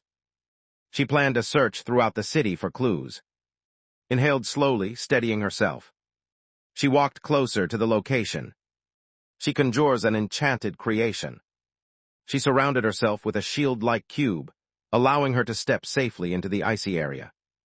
She notices the golems standing motionless before her. She was aware of the legends surrounding the three most powerful demons, so she decided to enlist in an elite survival squad, a choice that turned out to be her move yet. She found herself puzzled, trying to figure out which mysterious individual might have drawn the magic circle. With curiosity guiding her, she reached out and placed her hand on its surface. Sophia suddenly notices that the mana within the circle feels strangely recognizable to her. The power belonged to Ares. Sighs well up with tears when the truth dawns on her. She discovers that the person who once led her is still living. Ares walked toward the place where Titan was confined. As soon as she becomes aware that the boy is there, she grew irritated and demanded to know the reason for his visit. The boy wondered aloud if she intended to apologize to Demiurge. In response, the girl ridiculed his suggestion. Titan challenged him, insisting that if he truly intended to destroy her, he should stop hesitating and finish it now. The boy explains that it was Demiurge who instructed him to carry out her punishment. Titan stood in shock, struggling to process what she had just heard. Meanwhile, Ares explained that she had chosen not to discipline Titan with excessive force. Despite Titan's harsh treatment of Demiurge, Demiurge would always consider Titan her family. Titan found the idea revolting and firmly stated her refusal to submit to her sister. Ares, taken aback, could hardly believe how Titan responded. He explained that Demiurge was similar to a partner to him, and she had endured significant hardship. Titan made it clear that she was indifferent to the situation. She had acted according to her own desires, leaving Demiurge reduced to nothing more than a feeble human. The woman refuses to show respect to someone she considers weak, standing her ground firmly. In response, Ares dips his head, signaling that he accepts and respects the girl's perspective. It seemed clear that talking would not be sufficient to fix the issue. Naturally, he was not comfortable with the thought of resorting to violence. Despite everything, there are moments when no alternatives remain. Phoenix explained to Ares that she believed he was causing Titan distress. Ares responded by requesting she avoid using such harsh language, insisting his intention was only to make Titan regret her actions. Using the protagonist's hand as a canvas, she drew the image of a whip. Afterward, Phoenix inquired about the meaning behind the drawing. Ares explains that the whip was specially crafted for his use. The main character paused to consider the situation, then requested Phoenix's assistance to test the object's strength. The girl jerked back in surprise, her eyes wide with alarm as she wondered if he intended to strike her with the object he held, urgency in her thoughts. The boy explains that he does not mean any harm. Instead, the responsibility of testing the weapon falls on her. Holding the whip tightly, Phoenix lifted it high above her head. In one swift motion, she brought it down hard, striking Ares with all her strength. A surge of powerful emotion rushed through the young man as he felt the impact. He felt a sharp ache in his arm at the spot where the blow had landed. Phoenix observed the situation and noted that the method appeared to work well, while the young man nodded in agreement, admitting that it hurt. Now her focus shifted to her next goal. Her intention is to make Titan extremely uneasy. The following day, she prepares to set her plan in motion. As darkness settled over the world, Ares lay sleeping beside Demiurge. Out of nowhere, an unexpected visitor slipped quietly into their room. Phoenix walked over to where Ares' whip lay and reached down to retrieve it. She questioned what was unusual about the weapon, as she gripped the whip. She sensed an unusual energy, almost as though a unique mana weakened its strength. Phoenix came to the realization that Ares possessed a surprisingly gentle nature. With the whip firmly grasped, the girl exited the couple's room. She is convinced that Titan will remain unrepentant as long as the consequences are so lenient.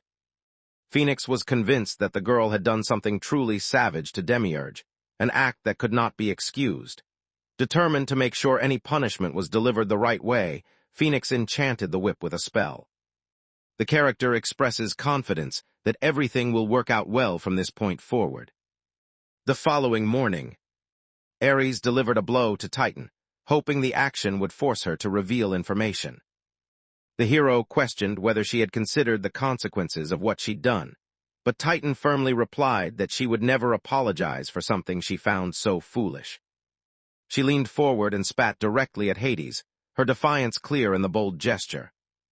The character appeared self-assured. The young man assures her that he will persist until she feels prepared. Fear sweeps over Titan, and before she has a moment to process what's happening, she is actually hit by the boy. She tries to figure out what might be the problem. There seemed to be something off about the strength radiating from that whip. Ares engages in a dreadful act, but his gaze remains strangely composed. Despite everything, she remains a Titan, determined not to let ordinary humans overcome her. The young man comes to understand that persuading one of the four most powerful demons will require more than just a weakened whip. The boy accepts the consequences of his actions and prepares himself for the discipline that awaits. The hours slip by as time moves steadily forward. After a while, Ares decided they had practiced enough for the day. Titan taunted him, questioning whether he was done and claiming his attack had barely made an impact. As the main character moved closer to the girl, she jumped in surprise. He proceeds to make use of his. She directed her restorative energy toward the girl. Titan stood in stunned silence, uncertain of how to respond, while the boy confidently suggested that she ought to discover the answer on her own. Phoenix believed he was overly compassionate, yet his purpose wasn't simply to discipline Titan. His true intention was for her to grasp certain important lessons. Even after 5 days had gone by, the situation remained unresolved. Ares continues to attempt. Titan admitted she was wrong, but the girl stood her ground and would not accept it. Smiling confidently, she made it clear that an apology would never leave her lips. Seeing her reaction, Ares's anger flared. He grew even more upset, frustrated by the fact that she could smile at a moment like this. The young man's frustration intensifies, sensing that she's ridiculing him despite all the hard work he's investing. Consumed by anger, he continues to attack Titan relentlessly. Up to that point, everything had remained unchanged. Titan had gone through life without ever experiencing pain. No one had ever dared to stand against her, as her presence was unmatched and unchallenged. Deep inside, she was genuinely terrified of what Ares might be capable of doing to her. It was the most intense fear she had ever known, leaving her feeling completely overwhelmed. She found herself hoping for death, just to escape the pain forever. Yet an unexpected event soon changed everything. At that instant, Ares made the choice to help her recover. A sensation swept through her body, causing all her pain to disappear. However, following that, the consequences grew harsher than they had been the previous day. In this manner, Titan would never be granted a peaceful death, and would instead endure that agony endlessly. In that moment, she came to a new realization. After reliving that sensation countless times, she at last comprehended its true nature. She found herself appreciating the moments they shared together. She spent moments alongside Ares. The young man persistently seeks an apology from her, his curiosity growing about the lengths she might reach. He refuses to surrender, and is set on making sure she says sorry. Phoenix walked up to him, offering words of praise for his hard work. In her hands, she carried a present, explaining that it was a gift from Demiurge. Ares glanced at the sky and realized that midday was approaching. Phoenix then offered to keep an eye on Titan so that Ares could take a break. Seizing the moment, the young man announces his intention to give them some space. Then, the main character stepped out of the cave. Phoenix walked up to Titan, expressing her disdain for the girl by calling her weak. Titan responded by remarking that Phoenix appeared eager for a confrontation. The girl declared that forgiving Titan was impossible for her, pointing out that she had even Demiurge, her own creator. Despite her gentle nature making her want to show forgiveness, Phoenix remained unwilling to let Titan off so easily. Without warning, Phoenix drove her fist into Titan's stomach, causing the girl to cry out in pain. Phoenix then forced Titan's mouth open and pushed a small, round morsel of food inside. Titan continued.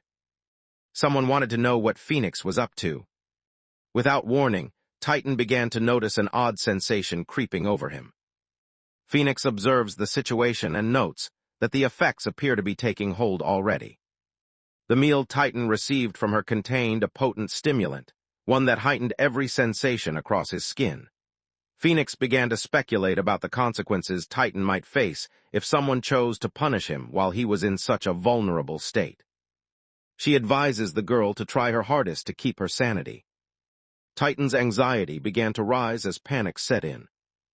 Ares thought back, realizing that 5 days had passed since Demiurge had requested he discipline Titan.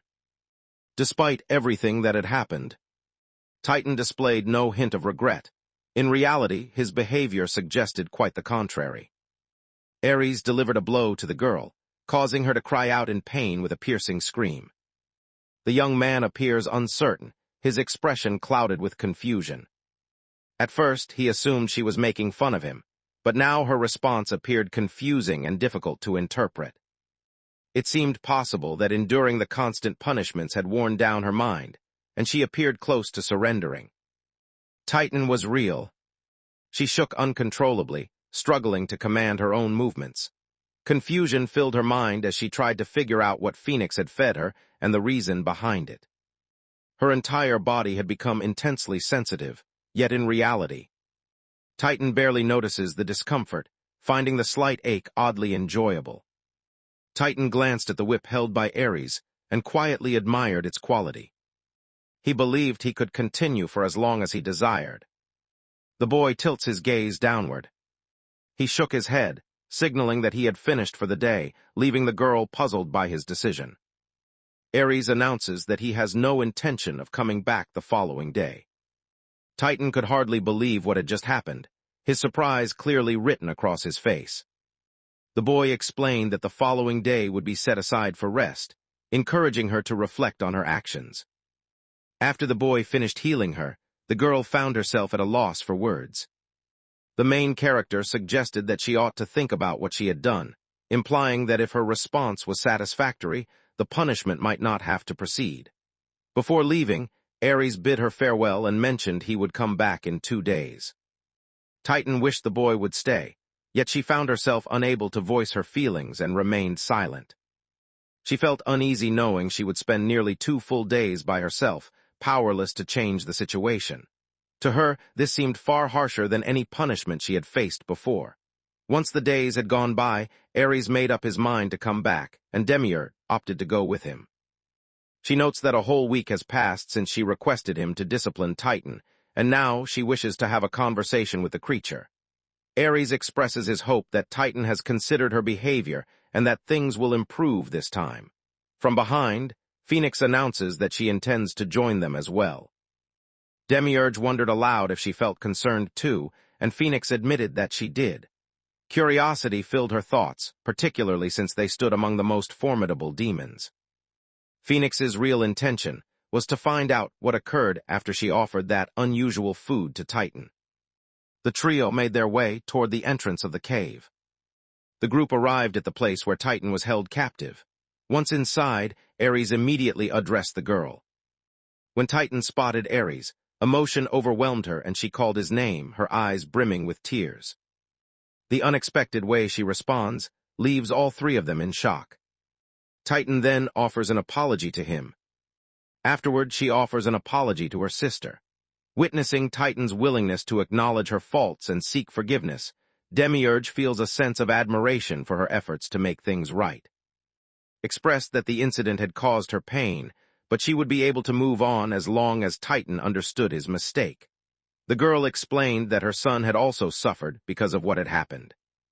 From that moment forward, They would work side by side to create fresh opportunities, much like caring for the world tree.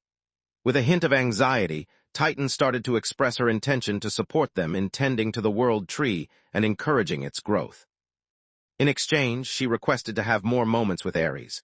The boy couldn't believe what he was hearing and stood frozen in shock.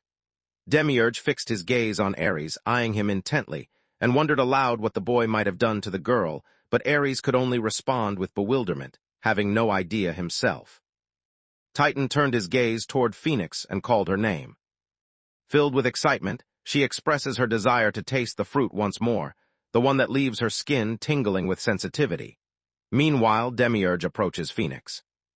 She wonders aloud about the topic Titan has brought up. Phoenix explained that her only intention had been to ensure Titan would eventually feel remorse for her actions. Feeling anxious, Phoenix darted away, offering hurried apologies as she fled. Behind her, Demiurge shouted, demanding that she return and accept the consequences, but Phoenix continued to sprint farther from his reach. Titan suggested to that, since they were alone, it was the perfect opportunity for them to become more familiar with one another. She refers to him as her master. From that moment forward, Titan was now formally included in the mission to distribute the World Tree's seeds. Although Ares was uncertain about her usefulness at first, it appeared that she was carefully obeying every directive. With each passing day, the World Tree continued to thrive and expand. However, an unexpected event occurred. At that moment, Ares expressed his concerns. He was leaving to track down and fight some demons.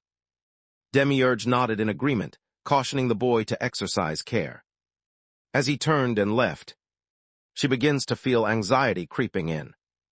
The main character observes unusual behavior coming from Demiurge. The girl had once shown much more warmth, but lately she kept her distance. In the past, whenever he came or went, she always welcomed him with a kiss.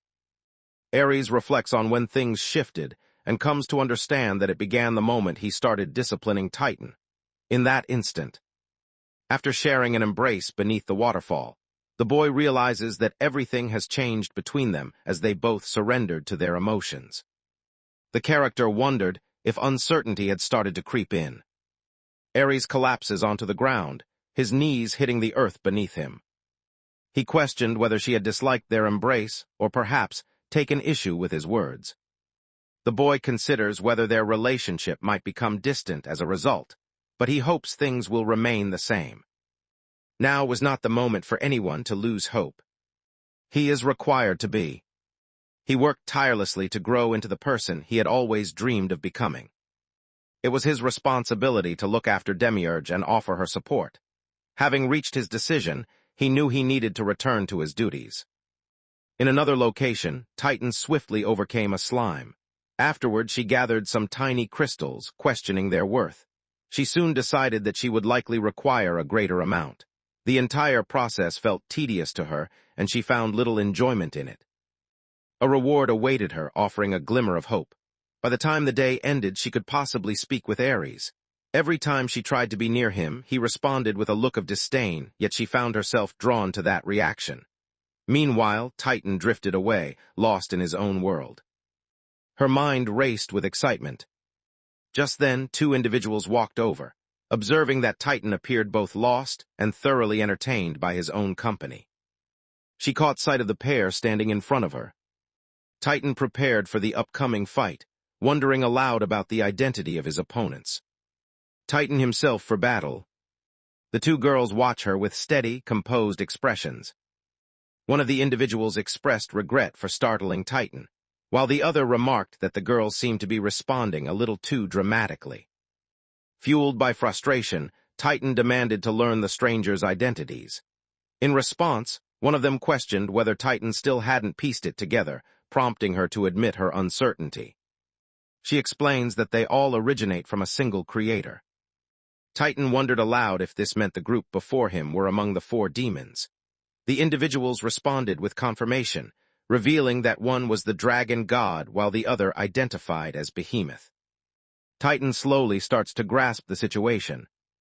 She wondered aloud whether the two creatures were able to transform into humans, prompting the dragon to explain that their true forms would draw too much attention. Titan wanted to know the reason for their visit and wondered if their intention was to have a conversation with her. However, the dragon reveals that things are not as they seem. Their purpose for being there was to search for the one who made them. Curious, Titan turned to Behemoth, wondering if she shared the same motivation. In response, Behemoth questioned whether any other explanation could exist for their presence, and bluntly suggested that Titan must be foolish to think otherwise. Titan's anger flared as he looked at the girl. The small creature addressed her in an unexpected manner, leaving others puzzled by its boldness. The sensation left her unsettled, while Behemoth fixed Titan's with a grave and intent gaze. The woman noted that the girl appeared somewhat unusual. At that moment, Titan understood she needed to be careful not to reveal too much of herself in front of the pair. The dragon apologized for disrupting Titan's private time, but insisted that an important matter still needed to be settled. They expressed a desire for Titan to escort them to meet the one who made them. Titan took a brief pause, lost in thought. She wondered whether revealing what she knew to the other two would be the right choice. She was uncertain whether leading them to Demiurge was the right choice. They could have been plotting something evil. She suddenly recalled that Ares possessed far greater mana than she did. It seemed their odds of success would improve if they stayed close to the boy and Phoenix. Titan then makes the choice to lead the pair forward. The dragon expressed gratitude to Titan for volunteering to take charge. She understood that if the situation went wrong, she would be held responsible. In that case, her master would likely give her an even harsher punishment than she was used to. However, this would also mean she and her master would end up spending additional time with each other. Titan felt a surge of happiness and began to skip forward, leaving the dragon and Behemoth to observe him as he moved ahead. Meanwhile, the scene shifted to the depths of the forest. Demiurge stood beside the seed of the world tree when Ares suddenly emerged and addressed her. He makes an attempt to start a conversation with. The girl was approached with cheerful energy, yet her response remained distant and unwelcoming. Ares silently questioned in his mind whether. The reason he believed was his own lack of affection. He also pointed out that she had been giving her mana to the world tree on a daily basis. After that, he wondered aloud if she ever felt exhausted. The girl admitted that doing so did leave her somewhat drained. However, she insisted there was no need for him to be concerned. As she began to leave, Ares called after her. He suggests that she might want to take a break if she feels worn out. The girl reacts with unexpected surprise to his advice, right before her eyes. Ares lowered herself into a chair and took a seat. He gestures for her to approach him. The girl gazes at him with a puzzled expression on her face. She wonders aloud about his reasons for inviting her to his place. The boy starts to feel anxious when faced with the question. Had just posed the question. He expresses his wish for her to find comfort and drift off to sleep while resting her head on his lap. The girl's eyes widened in shock, clearly caught off guard by what she saw. Ares explained that he believed sitting there would be more comfortable than resting on the bare ground. Demiurge, feeling uneasy, mentioned that her husband might not approve, but Ares quickly dismissed her concern. An uncomfortable silence began to settle over them. Ares expresses regret for his actions. He mentioned that he believed offering her occasional support could be helpful.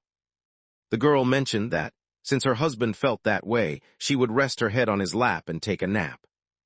Ever since that warm embrace they shared by the spring, her thoughts kept returning to one thing. She longed to be near her husband, craving joyful memories filled with laughter and playfulness. The idea of falling asleep on his chest every night and cherishing every moment with Ares filled her with longing. However, she recognized that their relationship risked becoming one focused solely on desire, while her true purpose was to sustain the world tree. Because of this, she understood the need to restrain her own wishes and realized it was best not to remain there. Despite all of this, she still found a deep comfort in resting her head on the boy's lap. Demiurge ultimately finds himself powerless to hold back. Ares feels a sense of joy because the girl had at last drifted into sleep, her features now calm and serene. Without warning, an individual began to draw near. Titan, who had been searching for the pair, appeared before them. Demiurge, filled with anticipation, rose to his feet and inquired about the outcome. wondering if the girl had succeeded in gathering any anima crystals.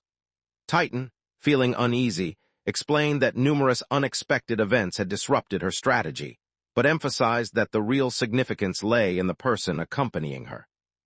Standing just behind Titan, Behemoth and the dragon loomed in the background. Ares grew anxious, desperately trying to find out the identities of the strangers. Demiurge expressed her surprise at Titan's decision to bring unfamiliar people to this place, and questioned Titan's reasoning behind her actions. The dragon swiftly closed the distance between itself and Demiurge. She leaned in until only a small space separated them, remarking that it had been quite a while since she had last encountered the one who brought her into existence. There is no content provided for Demiurge's speech in the JSON data, so there is nothing to rewrite. The dragon loomed before them. Ares reasons that if Demiurge is being referred to as their creator, then the others must also be demon girls. The dragon waited on the upper floor. He wrapped his arms around the girl in a gentle embrace. She proceeds to contact her mother, which catches Demiurge off guard and leaves Ares in disbelief. The dragon goes on to express her joy about her mother's well-being. Infuriated, Demiurge demands that the girl move away and questions her identity. The dragon admits she lost control for a moment and apologizes. Demiurge requests that she release her grip. In response, the dragon asserts that she is not Demiurge's mother. The dragon requested that she refrain from speaking in such a gloomy and sorrowful way. For 2 years, the dragon goddess had lived without sensing her mother nearby. During that time, she had been on a quest to find Demiurge. The girl stared in disbelief, her mind reeling as she questioned whether she could truly be the dragon goddess. The girl confirms her identity and reflects on how much time has passed since their last meeting. She remembers that centuries have slipped by since Demiurge first brought her into existence, and now she has finally returned home. Demiurge immediately realizes that the dragon stands before her, unmistakable due to the familiar mana it possesses.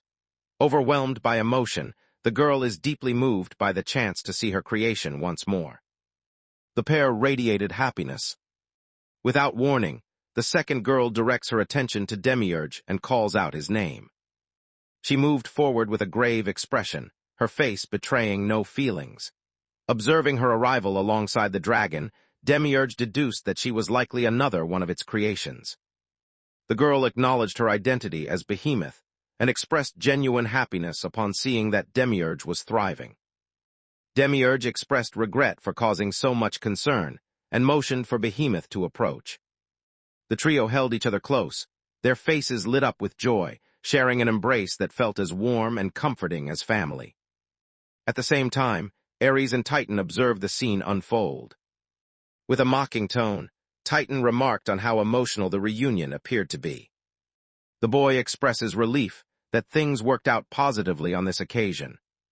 Bringing outsiders to this place so easily was something Titans were not supposed to do.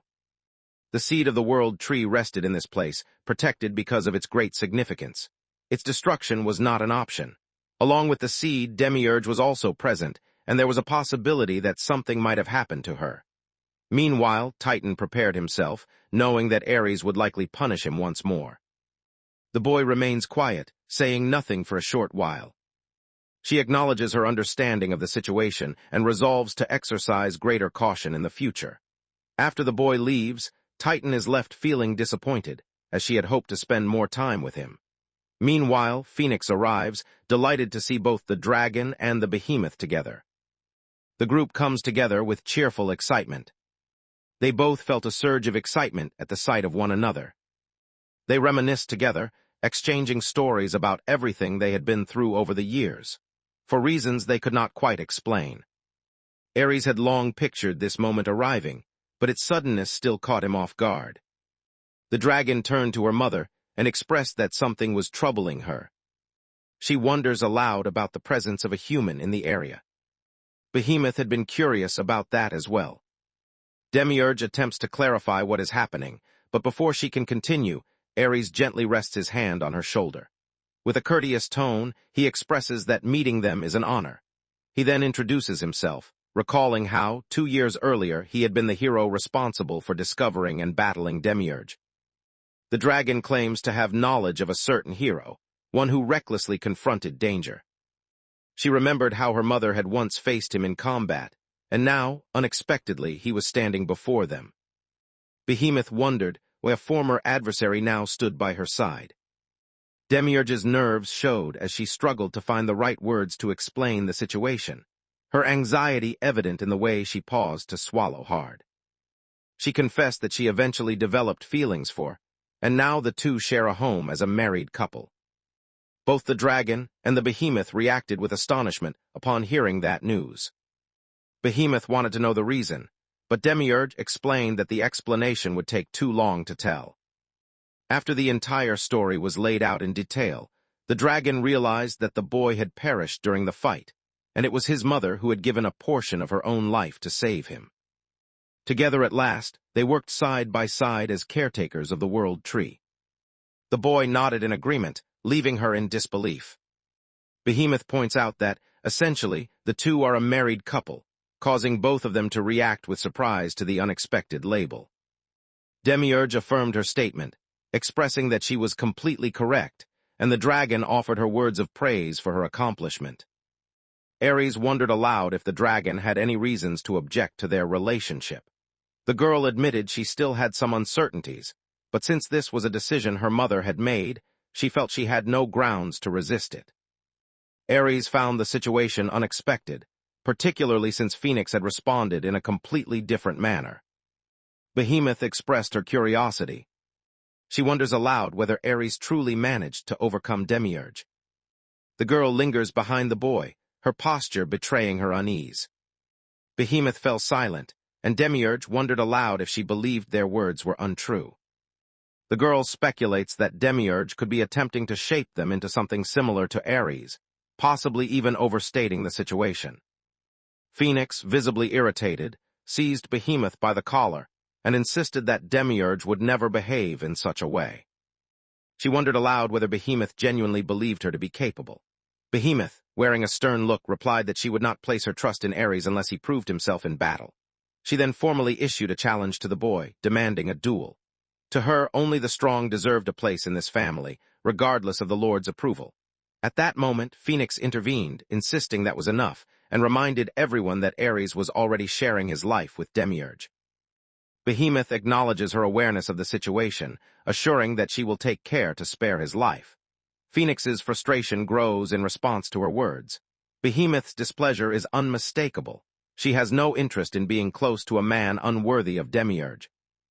She wanted proof for herself, needing to witness his abilities firsthand, particularly after hearing rumors that he had overcome both Phoenix and Titan. While Demiurge attempted to shield the boy, he reassured her of his understanding. Ares confidently agreed to face the challenge. Although concern lingered in Demiurge's eyes, the boy insisted that he was prepared to handle the situation on his own. Ultimately, he found himself unable to avoid confronting nearly all of the demons. Afterwards, the pair moved to a more remote spot, where another person began outlining the rules to them. The rules strictly forbade ending another's life, and anyone who attempted such an act would be immediately stopped. Titan and Phoenix were then addressed. The dragons remained on the sidelines, observing the scene unfold. Demiurge declared that the battle was about to begin. Behemoth lunged toward Ares, attempting to land a swift blow. The boy swiftly avoided the attack, causing the girl to touch down on the ground just behind him. She aimed to surprise him, yet the boy reacted quickly, showing impressive reflexes. Ares acknowledged her effort with gratitude, appreciating the implied praise. Behemoth then remarked that this was only the beginning. She starts undertaking a sequence of actions. A series of assaults targeted the boys. She struck him with blows infused with both magic and energy. Ultimately, Behemoth stood apart from Phoenix, Titan, and Demiurge, possessing qualities that set it completely apart from the others. From the very start, the girl poured all her effort into the fight, making it clear that Ares would have to face her directly.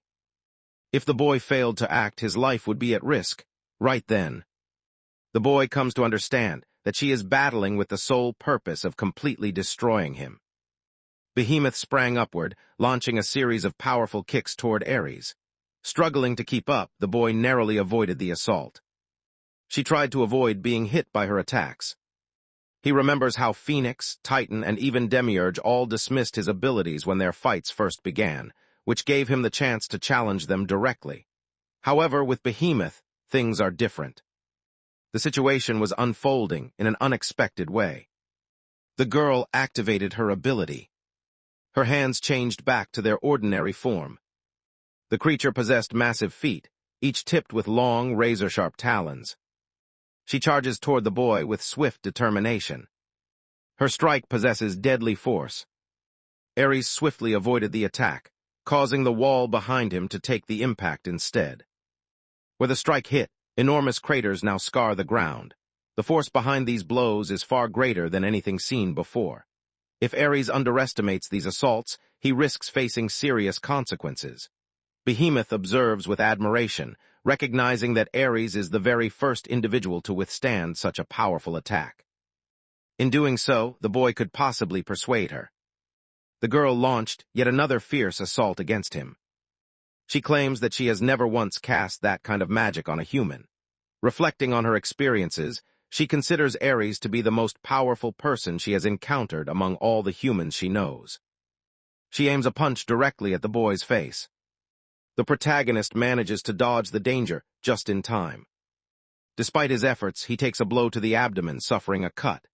Demiurge, filled with concern, calls out urgently to Ares.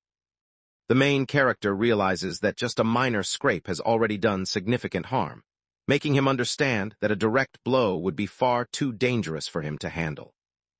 Before he becomes aware of it, Behemoth launched another assault against him, but Ares swiftly evaded the attack. The dragon observed that his movements seemed slightly different now, while Demiurge insisted they were identical to those used during their previous battle. Heroes possess the power to harness the skills of those around them. It might be that this is the reason he can accomplish everything he does. Ares relied on his unique skill, enabling him to evade deadly blows by perceiving them with sharp, samurai-like vision. Despite everything, Behemoth remains resolute in his goal to defeat the boy. Ares moves with greater speed than anyone else. Seizing the moment when the girl is not paying attention, he rushes toward her. The boy raises his arms to defend himself, successfully stopping the incoming strike. Behemoth reacts with shock and disbelief. Possessed a unique power, standing out as a holy knight renowned for her strong defensive skills. The hero cast his gaze upon Behemoth, signaling that it was now his moment to take action. He hurled an air bomb toward the young girl, who was unmistakably just a girl. She quickly moves out of the way and shoots him an angry look. She announced that her fight was far from over and herself for another assault. In response, Ares unleashed a surge of icy energy in an attempt to halt her advance. Despite the circumstances, the girl manages to slip away and avoid capture, insisting that any attempts to stop her would be in vain. The main character gathered all his strength and launched spheres of water at the girl. Phoenix's anger flared as she accused Ares of carelessly tossing out spells, but Titan disagreed, suggesting that Ares likely had a strategy. At that moment, the boy unleashed a spell that summoned stones. Behemoth's anger erupted, his rage clear for all to see. He wonders aloud about how much longer the boy intends to squander their time. She prepares herself to launch an attack against him. As she moves ahead, she notices a pool of water on the ground. The girl lost her balance and fell, while remarked that she couldn't even recall which spells he had cast. Behemoth understands that the boy had planned this outcome from the beginning, so he decides to bring it to an end. Ares takes advantage of the thunder rumbled as it crashed down toward the girl, and several fierce bolts of lightning struck her with tremendous force. She suddenly loses her balance and falls to the floor. The main character moves closer. The boy lifts his hand toward the girl. She reached out her hand to the girl, wondering aloud whether she had been defeated.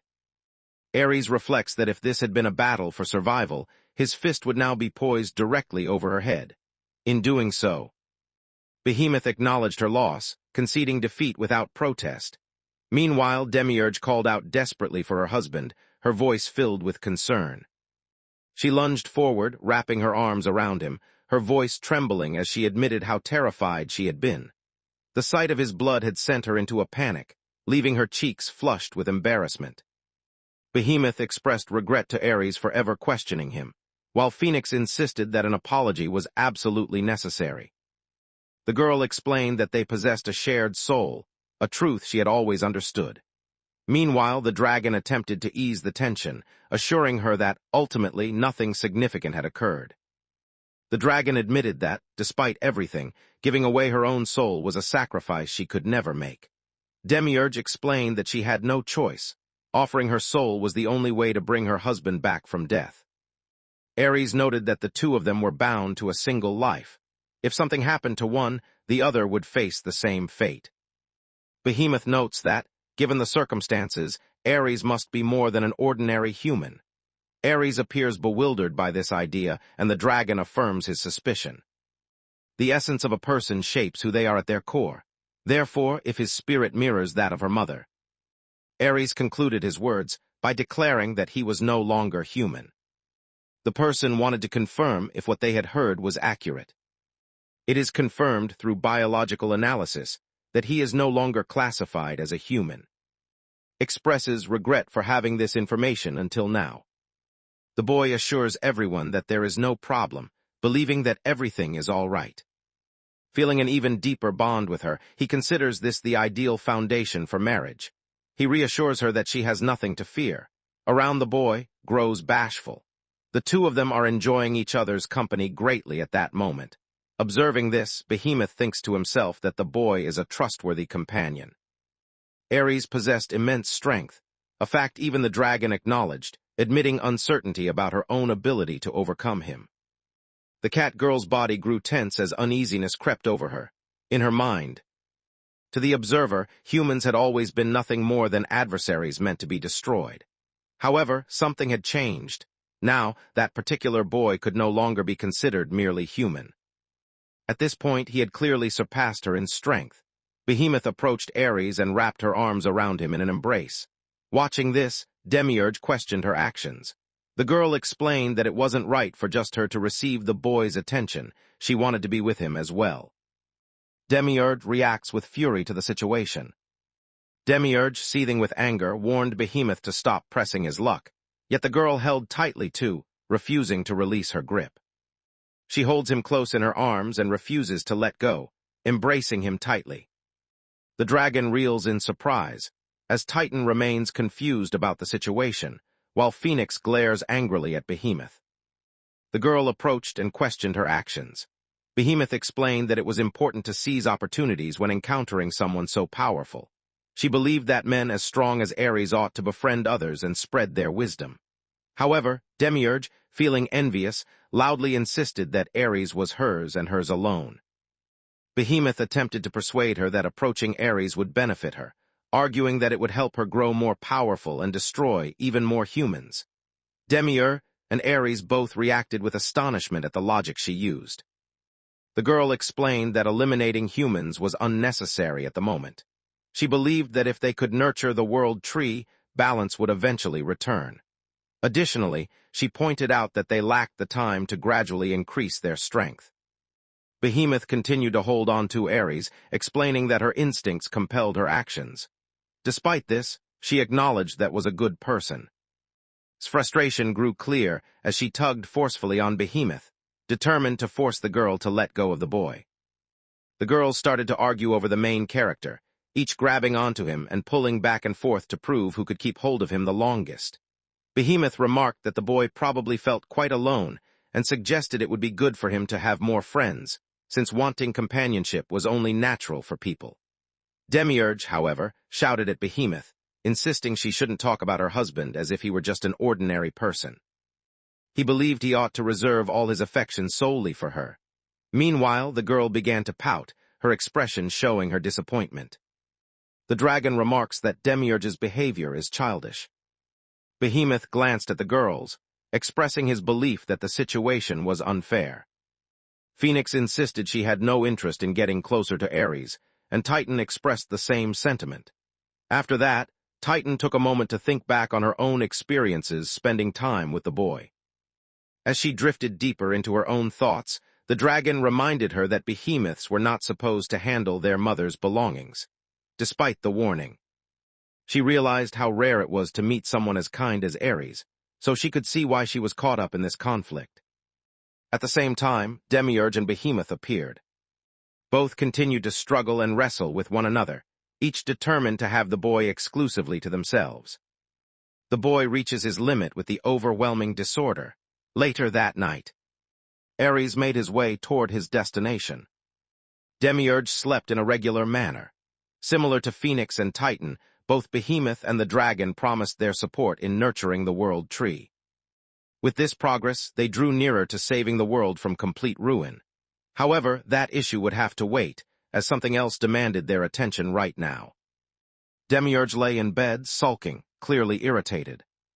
She mutters her frustration, feeling possessive over Ares as her husband and unwilling to let anyone else have a claim on him.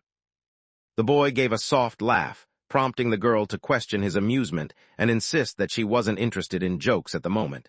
He quickly apologized, explaining that he simply felt somewhat reassured. Despite his words, the girl continued to express her dissatisfaction. She expressed her fear that Behemoth could attempt to take him from her. The boy admits that, in reality, she had started to suspect that she might be staying away from him on purpose. Demiurge wondered aloud what was being discussed, insisting that she had never kept her distance from him. The main character reflected on how, after confessing his feelings to her, the closeness they once shared had vanished. Naturally, after all the events surrounding Titan, they never found a moment to themselves. Yet when the chaos subsided, she continued to keep her distance from him. As she stepped nearer, she insisted that wasn't the reason. The boy wonders if she disliked hearing his opinions and emotions. He worried that she might not feel the same way about him. The girl became anxious and quickly protested, insisting that his fears were unfounded. She declared that it was impossible for her not to have feelings for her own husband. Ares wondered aloud about the reason for her avoidance, expressing that her behavior was starting to worry him. Demiurge felt as though she had no option in the matter. Deep inside, she longed for his company, her desire to be near him overshadowing everything else. Each time she considered reaching out, she hesitated, doubting her own worth. Ever since the evening they confessed their emotions to one another, she had longed to be by his side again and again. They cherished the occasions when they could experience happiness together. She worried that he might see her as nothing more than a superficial girl trying to take advantage of him. She admitted to herself that the last thing she wanted was for her own husband to despise her. Because of these fears, she chose to hide all her emotions and thoughts deep inside. Just as she was about to speak again, something stopped her. Ares leaned in and pressed his lips to hers, then assured her that, as long as her feelings matched his own, it would be impossible for him to ever hate her. He wondered aloud about the real reason he had so eagerly agreed to fight Behemoth that day. Deep down, his actions were meant to prove to her that he was the right person for her, and he also wanted to send a clear message to the four demons watching. Demiurge, noticing the boy's newfound confidence, began to admire how cool and collected he seemed. Remembering Behemoth's words, the boy realized they had unsettled him more than he cared to admit. Thinking back to the night when he and the girl grew closer, he had promised that he would soon start to truly care for her. Now, in this very moment, he recognized that he was indeed falling in love. Ares confesses that his feelings for the girl are so deep, he cannot bear the thought of ever being apart from her again. Now feeling certain and self-assured, he declared his feelings openly. The main character confessed his deep love for, and she returned his feelings with equal sincerity. When morning arrived, revealed a symbol of hope for their future, a seed from the world tree. The crowd looked on, quietly absorbing the significance of the moment. Behemoth fixed her gaze on Ares, noting aloud that there was something unusual about his scent. The dragon pointed out that Ares likely carried the scent of his girlfriend, given that they now shared a room. Disregarding the conversation between the girls, Demiurge announced her intention for both the dragon and Behemoth to channel their mana into the seed that day. She was aware that, unlike Phoenix, the girls had already used up much of their mana. The dragon acknowledges that, since the request comes from her mother, she cannot turn it down, and Behemoth expresses agreement. Together, they channel their magical energy into the seed. Watching this, Demiurge feels a sense of admiration. As anticipated from two of the most formidable demons among the four, their combined strength was immense. A bright light suddenly surrounded the seed, filling the area with a radiant glow. Ares wondered aloud about the situation unfolding before him, while Demiurge revealed that something significant was finally coming into existence. From the earth, a small shoot pushed its way up. The seed of the world tree had at last begun to grow, and that tiny plant was destined to become a mighty tree, one day holding up the entire world. Phoenix offered congratulations to Demiurge, while Titan expressed that everyone felt truly delighted. Demiurge credits her husband for making everything possible. She also had the girl's assistance to thank for it. The girl expresses her deep gratitude to everyone present. She suggested that they keep an eye on the world tree as it grew, and Ares nodded in agreement, promising to support her in nurturing the tiny sprout into a towering tree. Despite everything, the day felt joyful. But then, without warning, the small plant begins to experience a change. The sight draws the focus of both Demiurge and Ares. In the spot where the young sprout had been, an oval form began to take shape. Everyone's eyes widen in astonishment as they notice its resemblance to an egg. Without warning, the shell of the egg starts to split apart, forced open by a creature struggling to emerge from inside. Demiurge considers whether the answer could be something familiar to her. The shell cracks open, revealing an unforeseen presence inside. The crowd gazes on, their faces filled with disbelief. The moment Demiurge caught sight of the visitor, she immediately recognized her as Yggdrasil and mentioned that they had already met before. Ares found himself puzzled, trying to recall if he had ever come across her name before, but nothing came to mind. The girl waited in silence before Demiurge, and when she mentioned how much time had passed since their last meeting, Demiurge acknowledged her words with agreement. Demiurge proceeded to present Yggdrasil, describing her as the spirit who embodied the world tree and was as close as a sister. Ares recalls a moment when Titan had spoken about her. Demiurge offered to introduce her husband to Yggdrasil, but the girl revealed that she was already familiar with him, mentioning that he was actually her sister's spouse.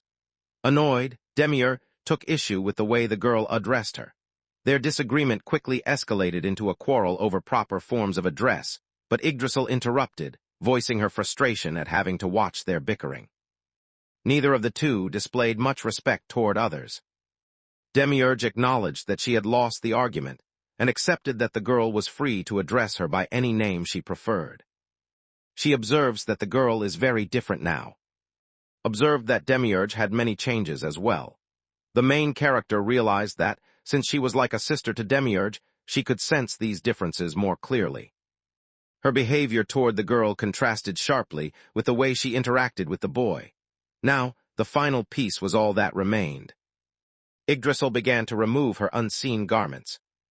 After some time had passed, Yggdrasil felt a surge of excitement because she was given a fresh set of clothes by Demiurge. Despite everything, Demiurge appeared noticeably uneasy. The pair exchanged playful banter, their conversation filled with light-hearted disagreements before they... The dragon explains that the spirit of the great tree has always been with their mother, yet her character is nothing like Demiurge's. Titan watches the dynamics of that relationship with keen interest. Yggdrasil wonders aloud whether the four individuals present are, in fact, the four demons. She expresses that she enjoys being around everyone present, with the sole exception of Titan. Phoenix expresses her excitement about teaming up with Yggdrasil, though the tree spirit reassures her that there's no need for such formality. Despite these kind words, Phoenix still feels a bit overwhelmed. Sensing her nervousness, Yggdrasil embraces Phoenix gently and encourages her to feel at ease. Demiurge then politely requests that Phoenix not overwhelm her companion. In response, the tree spirit predicts that Phoenix will eventually grow accustomed to everything. Afterward, Yggdrasil turns her attention to Behemoth and then to the dragon, all the while wearing a warm smile. The dragon nodded in agreement and referred to Yggdrasil as Auntie. Everyone's eyes widened in disbelief. Wondered aloud if it was appropriate to refer to the girl that way. However, the dragon pointed out that, because Yggdrasil was the girl's mother's sister, it made sense for her to be called her aunt. Yggdrasil appeared somewhat irritated. She eventually nods in acceptance. Demiurge smiled with genuine delight, clearly expressing how much she appreciated what had just happened. Following that moment, the tree's spirit finally calmed, confirming that she truly was the dragon's aunt.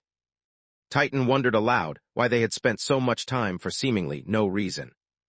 At that moment, Yggdrasil came into existence. He moves in her direction. Since their last meeting, the girl reflects on the many events that have occurred in her life. The spirit insisted that she ought to feel angry with Titan. Due to the actions of the other girl, she found a way to start her life over. Titan wondered aloud about the girl's intentions, trying to decode her words. In a flash, comprehension dawned on Titan as the girl's meaning became clear. Frustration bubbled up as she lashed out at the spirit, accusing her of finding amusement in the situation from the very start. Yggdrasil, noticing Titan's rage, questioned the source of her anger.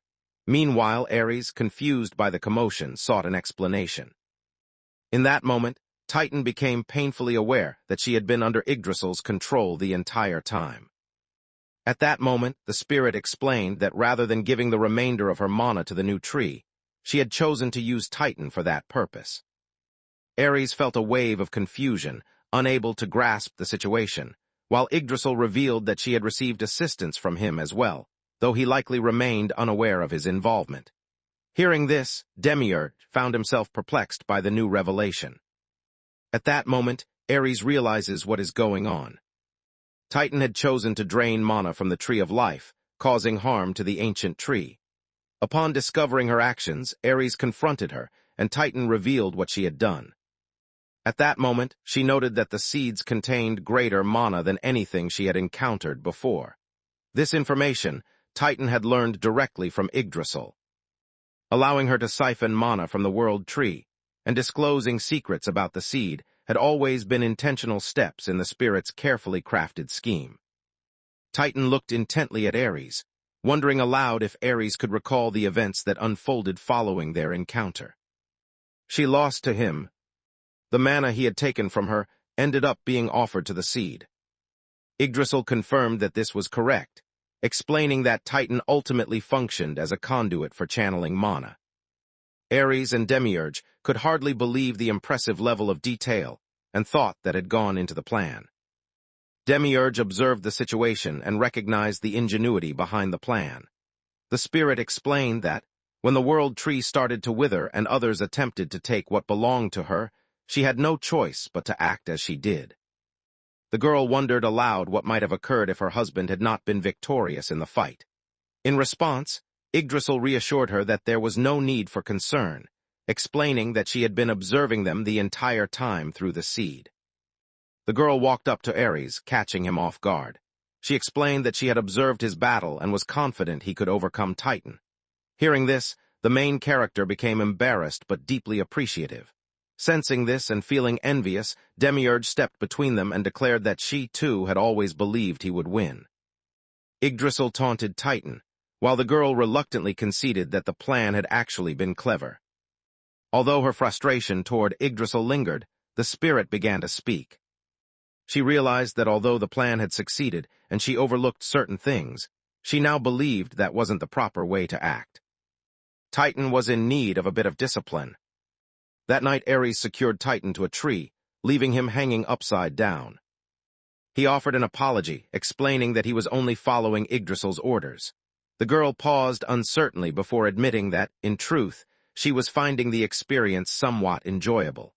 The hero couldn't help but question what might be unusual about her. The following morning, Behemoth took hold of Ares and declared that she would accompany him. Demiurge voiced her disapproval, grumbling about Behemoth's intention to hunt alongside her husband, though the girl seemed oblivious to both the meaning behind the words and any potential consequences. Just then, Yggdrasil arrived and informed Demiurge that they had different issues to address while the others set off on their hunt. Demiurge turned and strode off, grumbling under his breath about how had better keep her hands off Ares. In an attempt to ease the tension, the dragon girl reassures her mother that everything is under control, expressing her intention to join the others soon. Yggdrasil seized Demiurge and lifted her up, insisting that regardless of her feelings, they needed to resolve some issues together. However, just before they departed, the spirit announced that she had a message for Ares, hinting that he would discover something intriguing upon his return. She offered him words of encouragement for his hunt before he left. The main character remained puzzled and eager to know what awaited Ares. Meanwhile, far from the woods, the trio journeyed together as they searched for demons. The dragon girl wondered aloud whether demons were difficult to locate, and the boy explained that he had already dealt with most of those in the area. They would need to continue on foot for some distance before discovering anything else. The dragon girl explains that Behemoth possesses an extraordinary sense of smell. Suddenly, she lifts her gaze upward, having caught sight of something unusual. Ares glanced over as well, and surprise flickered across his face. A group of eagles soared through the sky, heading straight for them with fierce determination, clearly preparing for a fight. A swarm of Class B demons began to descend from the sky, their overwhelming numbers creating a terrifying sight. The dragon girl observed the birds and remarked on how lively they seemed. A sudden change starts to occur within her body. Ares stood frozen in shock. She prepared herself to fight. As energy surged through her, her body began to partially transform. She declares her intention to greet the creatures in her own bold way. The dragon girl reveals that her actions are motivated by a promise to her mother.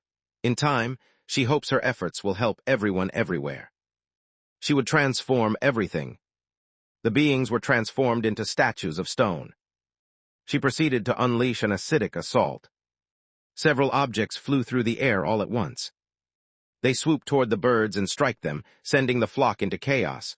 Some birds crashed to the ground, wounded or motionless.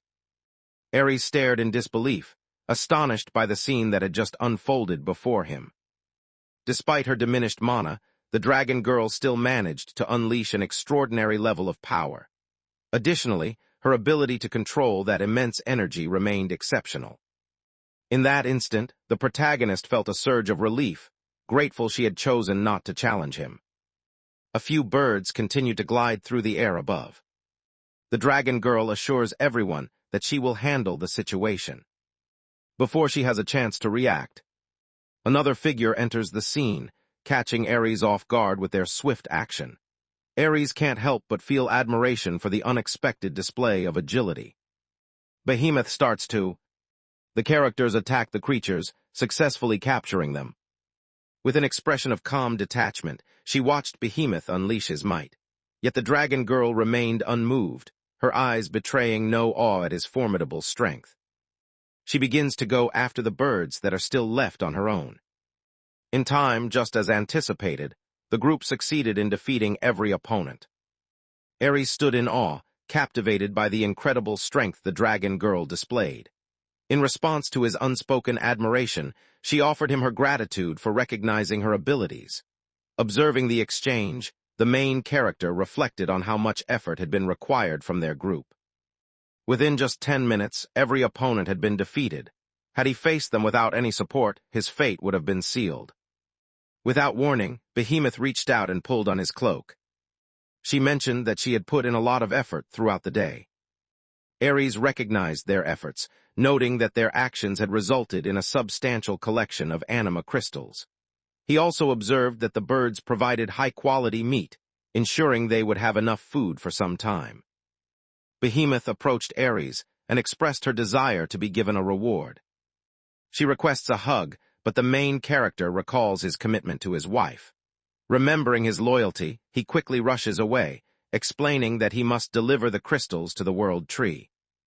Behemoth seethed with anger at Ares' reaction. Meanwhile, some distance from them, the young man realized he had narrowly escaped discovery this time. Considering the formidable strength of the demons they had encountered, he knew the anima stones they collected were exceptionally precious. He found himself hoping that things would always play out so favorably. The boy thought that before long, they would have to embark on a mission to pursue even more powerful demons. As Yggdrasil noticed Ares coming closer, she moved toward him with curiosity, wanting to know the whereabouts of Behemoth and the dragon girl. Ares assured her that both of them were expected to arrive shortly. He then observes Demiurge's actions with keen interest. The girl found herself in serious trouble.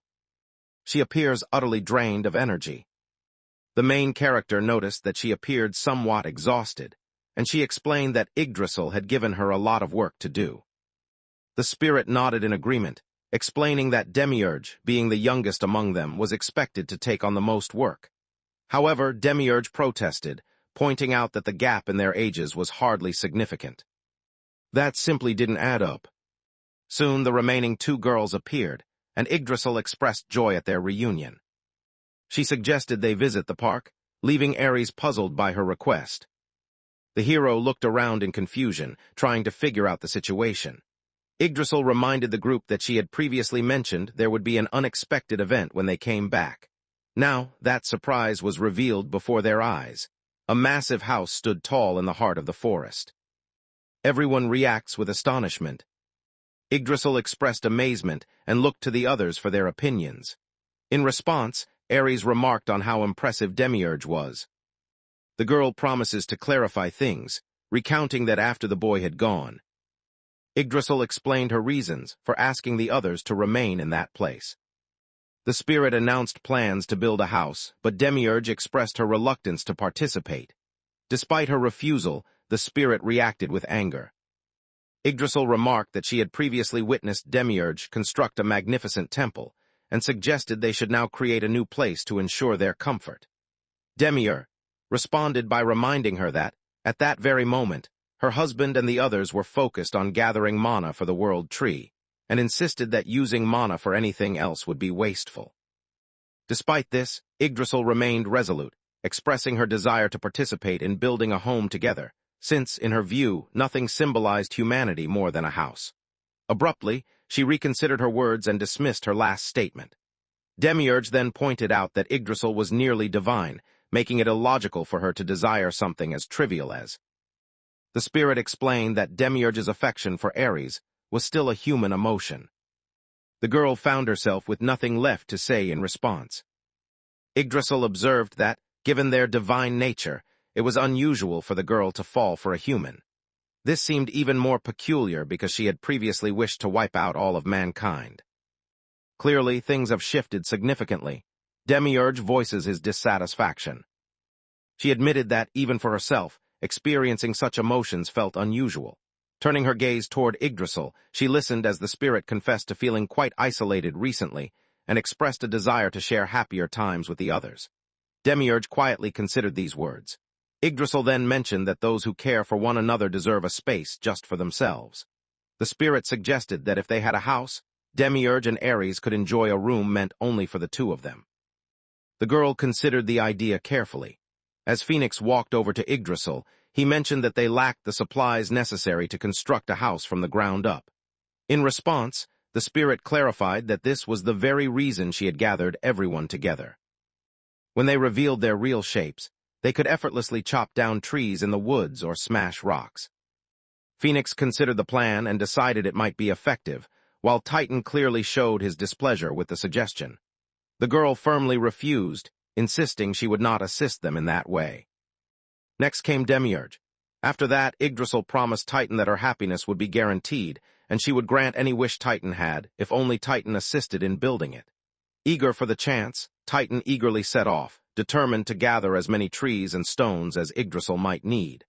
This series of events led them exactly to where they were now. Everything had unfolded according to Yggdrasil's intentions.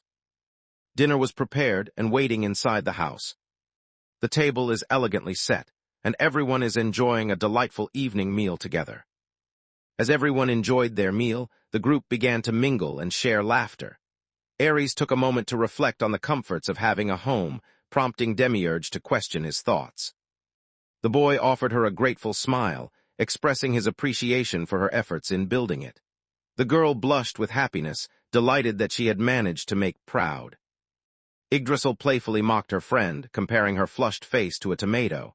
Demiurge quickly retorted, insisting that she would ignore Yggdrasil's taunts for once. Later that night, had at last reached her goal. They finally managed to find a brief opportunity to relax.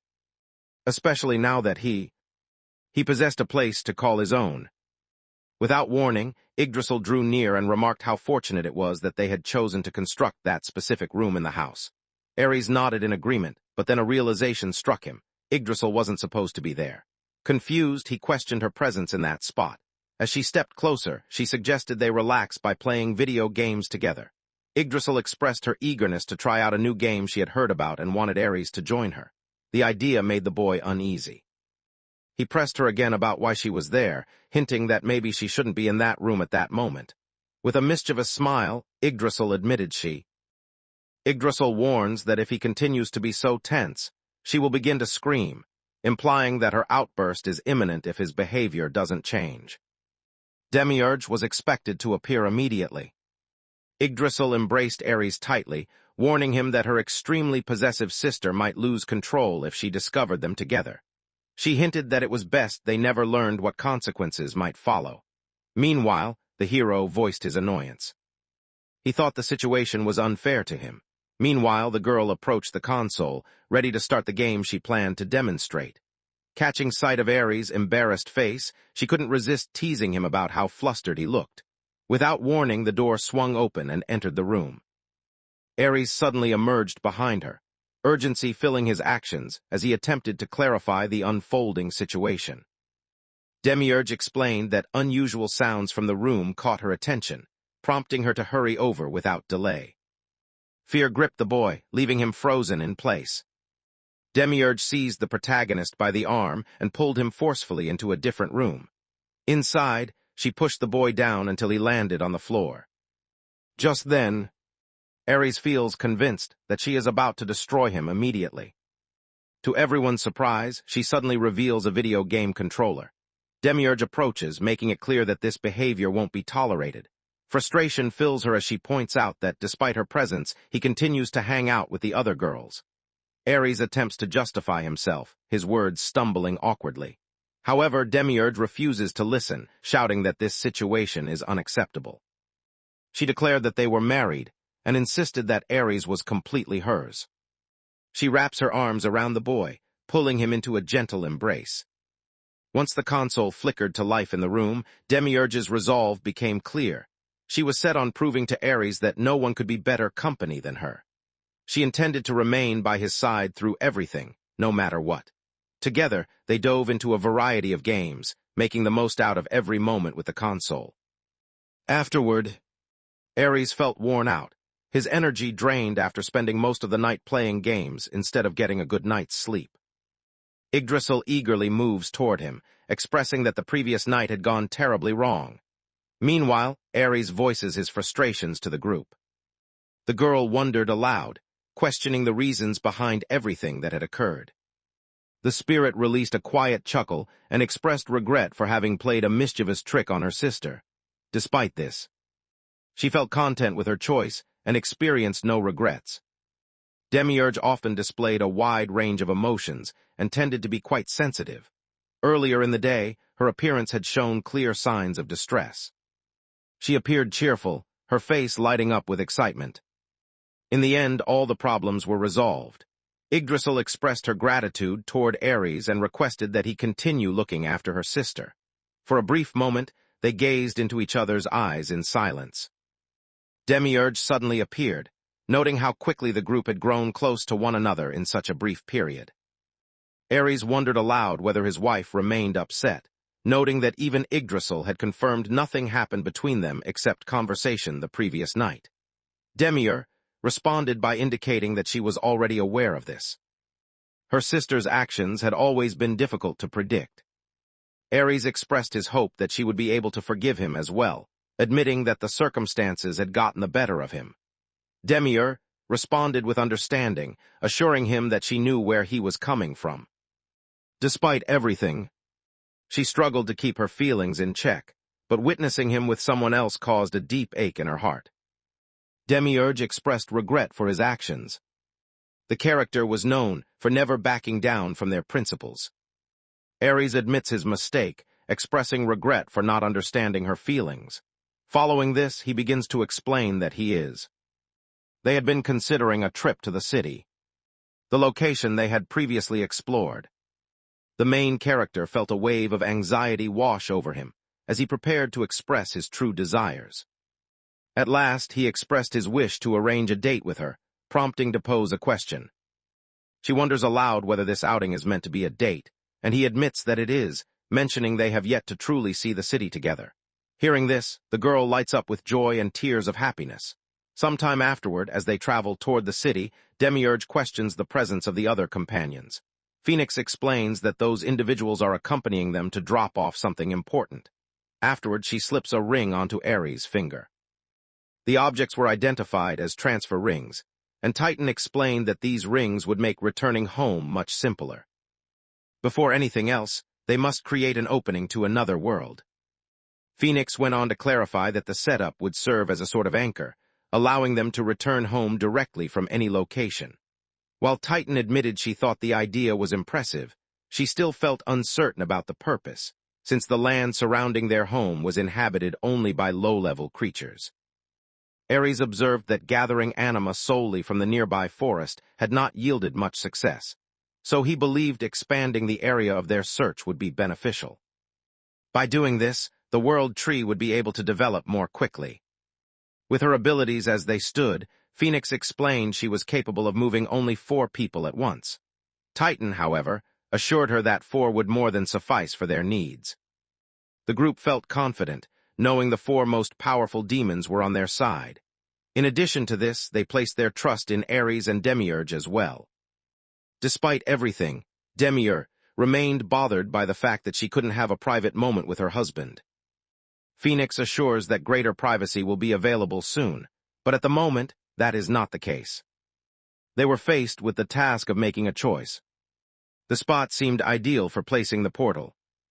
Phoenix expressed her preference for a location that would remain unnoticed and not arouse any suspicion, while Ares acknowledged that issues could arise if anyone happened to witness the portal. Someone's voice suddenly reached out to them. A city guard walked up, noting that it had been some time since he last saw them. As he spoke, the realization struck him that he had never shared his name with Ares. Although it seemed a little late for formalities, the soldier introduced himself as. The boy realizes that the man standing before him is the very same person who had given something to him earlier. The locals had previously accepted coins from the newcomers and greeted them warmly as they arrived in the city. Approaches, clearly intending to speak. He observed that the number of girls present had increased significantly compared to the previous time. Appearing somewhat gloomy, remarked that having such good fortune must be enjoyable for him. Ares let out a laugh, agreeing that the statement was accurate. He extended his hand and offered the man a small pouch. He handed the money over too, expressing regret for the delay in returning it. The coins had been a great help when they were needed most. As opened the pouch, he wondered aloud if the amount was too generous for only a single night's stay at the inn. Explains that he may treat it as receiving double payment, reasoning that this is only fair. He believes that is an amazing individual. His face lit up with excitement as he let out a cheerful laugh, casually draping his arm over Ares' shoulder. Demiurge kept a careful eye on the scene unfolding before him. Phoenix noticed something seemed off and questioned the girl about it, but she simply dismissed his concern, insisting that nothing was wrong. Expressed his willingness to accept the money and assured Ares that he could rely on him if he ever needed support. Shifting to a more earnest tone, cautioned that they ought to remain vigilant. Even in one of the safest cities, there remained individuals who control. They seemed to be showing off their wealth in such an obvious way. There was a risk of theft if the information reached someone with bad intentions.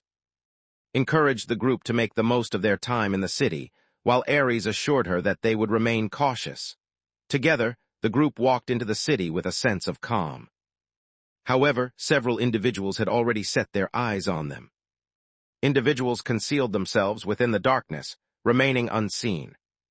Only a few weeks before, an official within the kingdom had come across a large stack of documents. As the girl glanced at the towering pile, her expression revealed both surprise and hesitation. She assumed that completing that chore was her responsibility for the day. A voice from behind her remarked on the sheer size of the pile of responsibilities. Had just arrived. She greeted warmly, mentioning that she had already heard things about her. The task appeared challenging, even for someone with the skills of the Knights Captain. Expressed her frustration over the increased complexity of her job, despite successfully forming a partnership with Continent. She found herself buried in endless paperwork each day, surprised by the overwhelming workload that came with holding such a significant role. Reassures her, reminding her of the honor that comes with being the leader of the knights and carrying such an important responsibility. Acknowledges his point, but her uncertainty remains. She struggled to recall the last occasion when a sword rested in her grasp. A sense of fading ability crept over her, as if every skill she once possessed was slipping away. Wondered aloud if was interested in finally trying a sword fighting lesson, despite all the time that had passed. Catching the hint, questioned whether was actually inviting her to join. She warned that causing harm to Princess would be catastrophic, but the girl interrupted, requesting not to be addressed by that title. Stood with unwavering confidence, certain that defeating her would not be simple. She and her opponent faced off, swords drawn, and a wave of nostalgia washed over them both. Seeing again stirred up memories from childhood, reminding her of how things used to be. Together, they joined forces to battle against the demons. Thoughts drifted to Ares, filling her with a wistful sense of longing for the past. A black crow abruptly swooped down, crossing their path. The bird carried a letter clasped in its beak. They speculate whether the message could be from Sophia, while points out how uncommon such a thing is. She tries to guess what might be bothering Sophia so much that she would decide to contact her this way. Suspects that a powerful demon may have relocated, but her expression shifts to shock the moment she unfolds the letter. Wondered aloud about the contents of the letter, and expressed concern about what might be troubling the other person. After she finishes reading, she understands the true subject of the text. The letter revealed that it seemed likely that Ares had survived. In the area, a significant magical enchantment was discovered, which they recognized as an exceptionally strong protective barrier. As she attempted to break the magic circle that had triggered the event, she became aware of a human nearby. In that instant, she was certain that the energy belonged to. Though she might have been wrong, concern still filled her mind. After finishing the message and found themselves at a loss for words, wondered aloud whether the boy might still be living and admitted that, while it was possible, the chances were slim. Expresses her confidence that Sophia would never make an error regarding anyone's mana. Announces that she needs to leave and look for him. A distance away, Ares and his team themselves in the city as they set up the portal. When the device was finally finished, Phoenix cheered in excitement. Titan felt relieved, knowing that traveling to their destination and returning home would now take only a moment. Phoenix thought that Titan seemed a little too absorbed in everything that was happening. She reassures them that there is no cause for concern, emphasizing that the portal will remain hidden unless a person wearing a transfer ring approaches. The device would likely be functional within half a day. Demiurge embraced Ares, announcing that the time had come for their adventure. Although Ares expressed his eagerness to go, he reminded Demiurge that they needed to purchase some items beforehand. Just then, a voice called out to them, drawing their attention to a group of towering figures approaching. Several men claimed that they had been observing Ares. He observed that the man possessed a significant amount of money. One of the individuals approached eagerly, clearly intrigued by the arrival of 3 girls. Another individual moved toward, expressing feelings of envy toward him. Meanwhile, the main character recalls words about those in the city who were beyond control. Ares notices the men watching him and suspects they witnessed his interaction with, leading him to wonder about their intentions. The man explains that he doesn't have much money and is also struggling in his relationships with women. The man approached the boy and informed him that he would receive. They wanted to borrow some money, and the girls did as well. The group mentioned they expected to get a good night's sleep tonight. Demiurge turned to Ares, curious about their conversation, but Ares reassured her that it was nothing important and suggested she ignore what those people were saying. The main character observes that Phoenix appears quite different. She appeared thrilled by what was happening, her expression showing she was thoroughly enjoying herself. The boy notices that they are trying to avoid causing a commotion or attracting notice.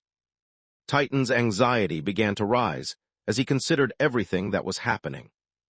The men attempt to strike up a conversation with her. Ares could hardly contain their anger upon discovering that they were. Despite the chaos unfolding around her, She acted as if everything was perfectly normal.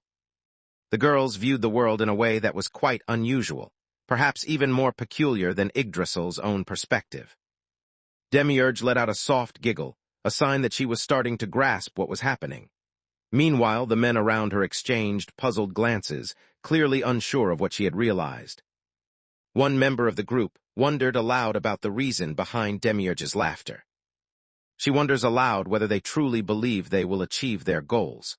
As Ares attempts to catch her eye, Demiurge has already begun approaching the group of men. Demiurge expressed her disgust, insisting that she had no interest in being near such odd individuals, whom she viewed as nothing better than animals. The group's leader, infuriated by Demiurge's words, could hardly contain his anger. Ares expressed his reluctance to cause a commotion in that place. Demiurge orders the men to retreat in shame, comparing them to animals slinking away in defeat. Anger surged through the man, causing him to shout out in rage. Demiurge swung his fist at her, attempting to land a punch. Ares moved quickly, placing himself in the path of the attack and receiving the strike directly to his face. Demiurge's concern grew as the husband collapsed onto the floor, injured.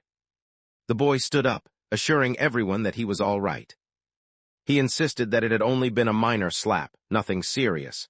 He pointed out that if they made a fuss in front of everyone, their planned date would be ruined.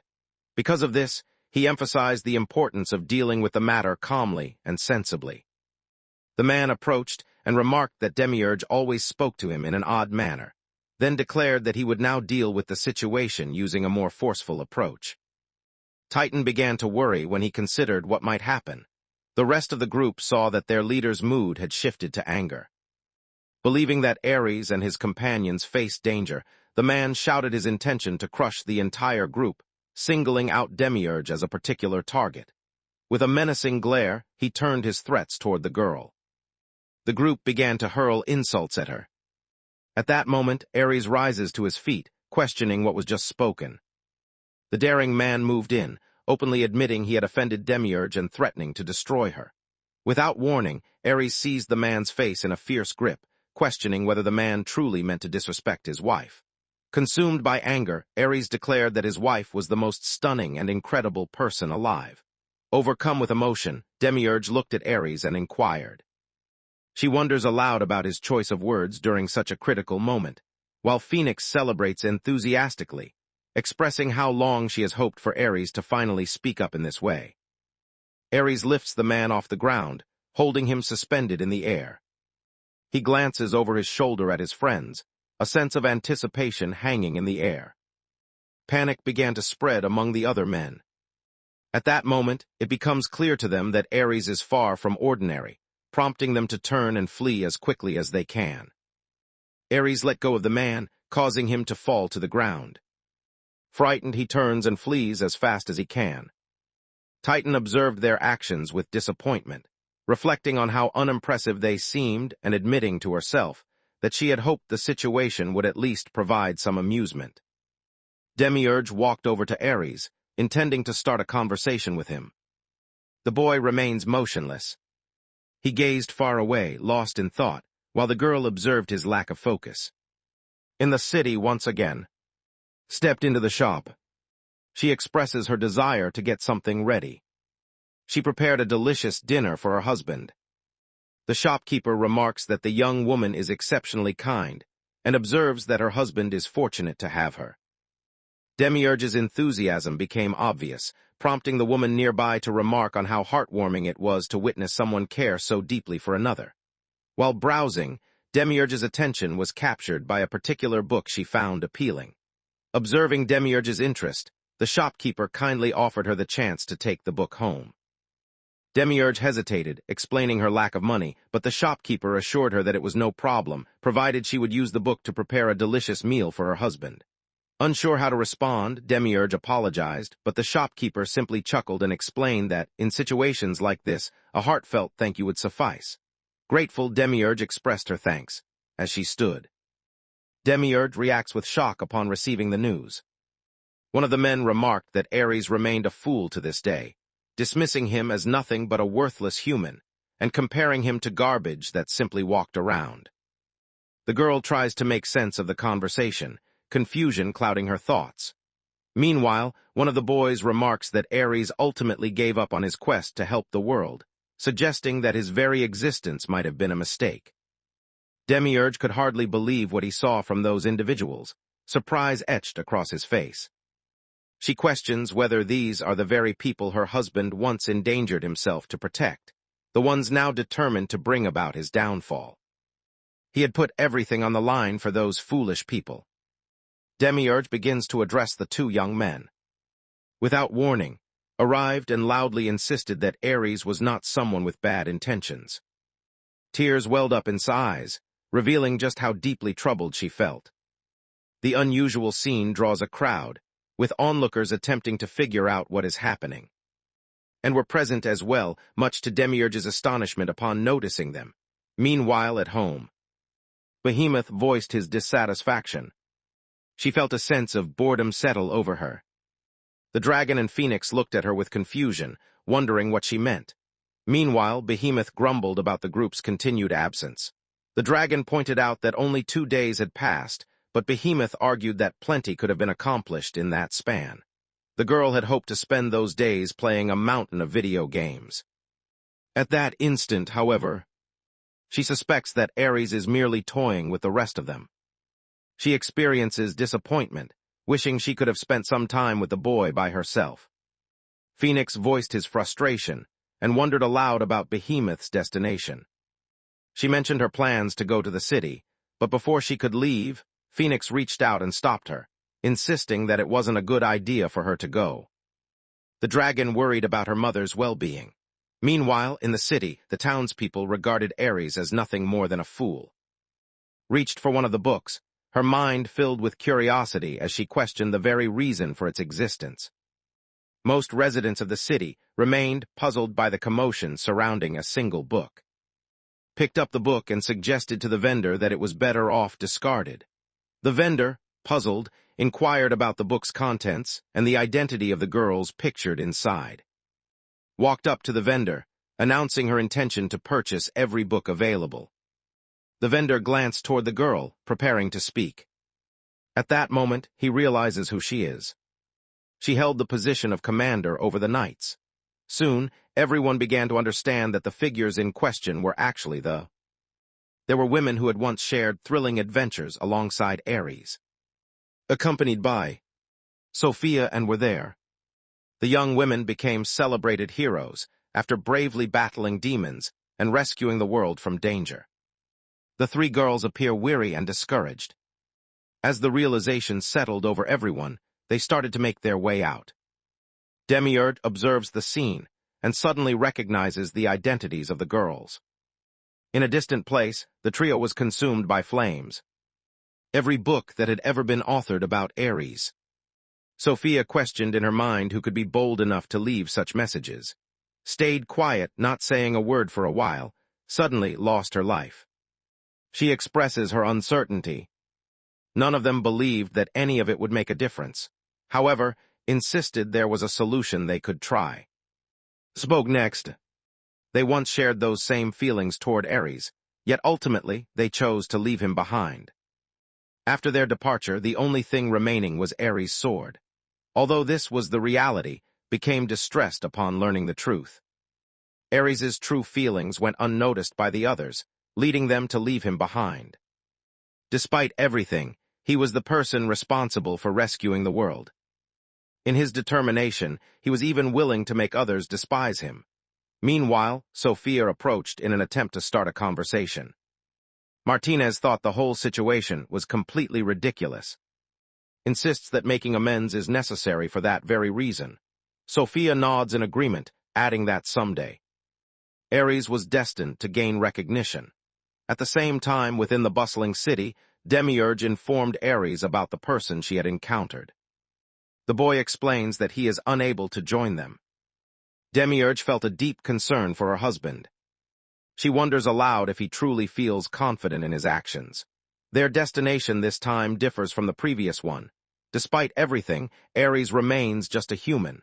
The boy gently rests his hand on Demiurge's shoulder. He announces that they are now working together, and this revelation causes the girl to feel uneasy. They were occupied channeling mana into the world tree, hoping it would become powerful enough to rescue the world from ruin. He enjoys a contented life by her side, finding happiness in their quiet routine. They also considered the rest of their group of friends. Ares felt certain that this path was the one he truly desired. Despite everything, uncertainty lingers within Demiurge. She utters those particular words. They were the ones who stood by his side and kept him safe. He realized that the people he had endangered himself to protect were indifferent to his sacrifice and offered no thanks. Their foolish behavior made her wonder if any of his efforts had been worthwhile. Ares makes a move. There was a brief moment of silence. He agreed with her, admitting that some foolish people simply couldn't be helped. However, he insisted that this wasn't true for everyone. He believed she needed to realize that as well. In his eyes, there were people who were genuinely good and worthy of being saved.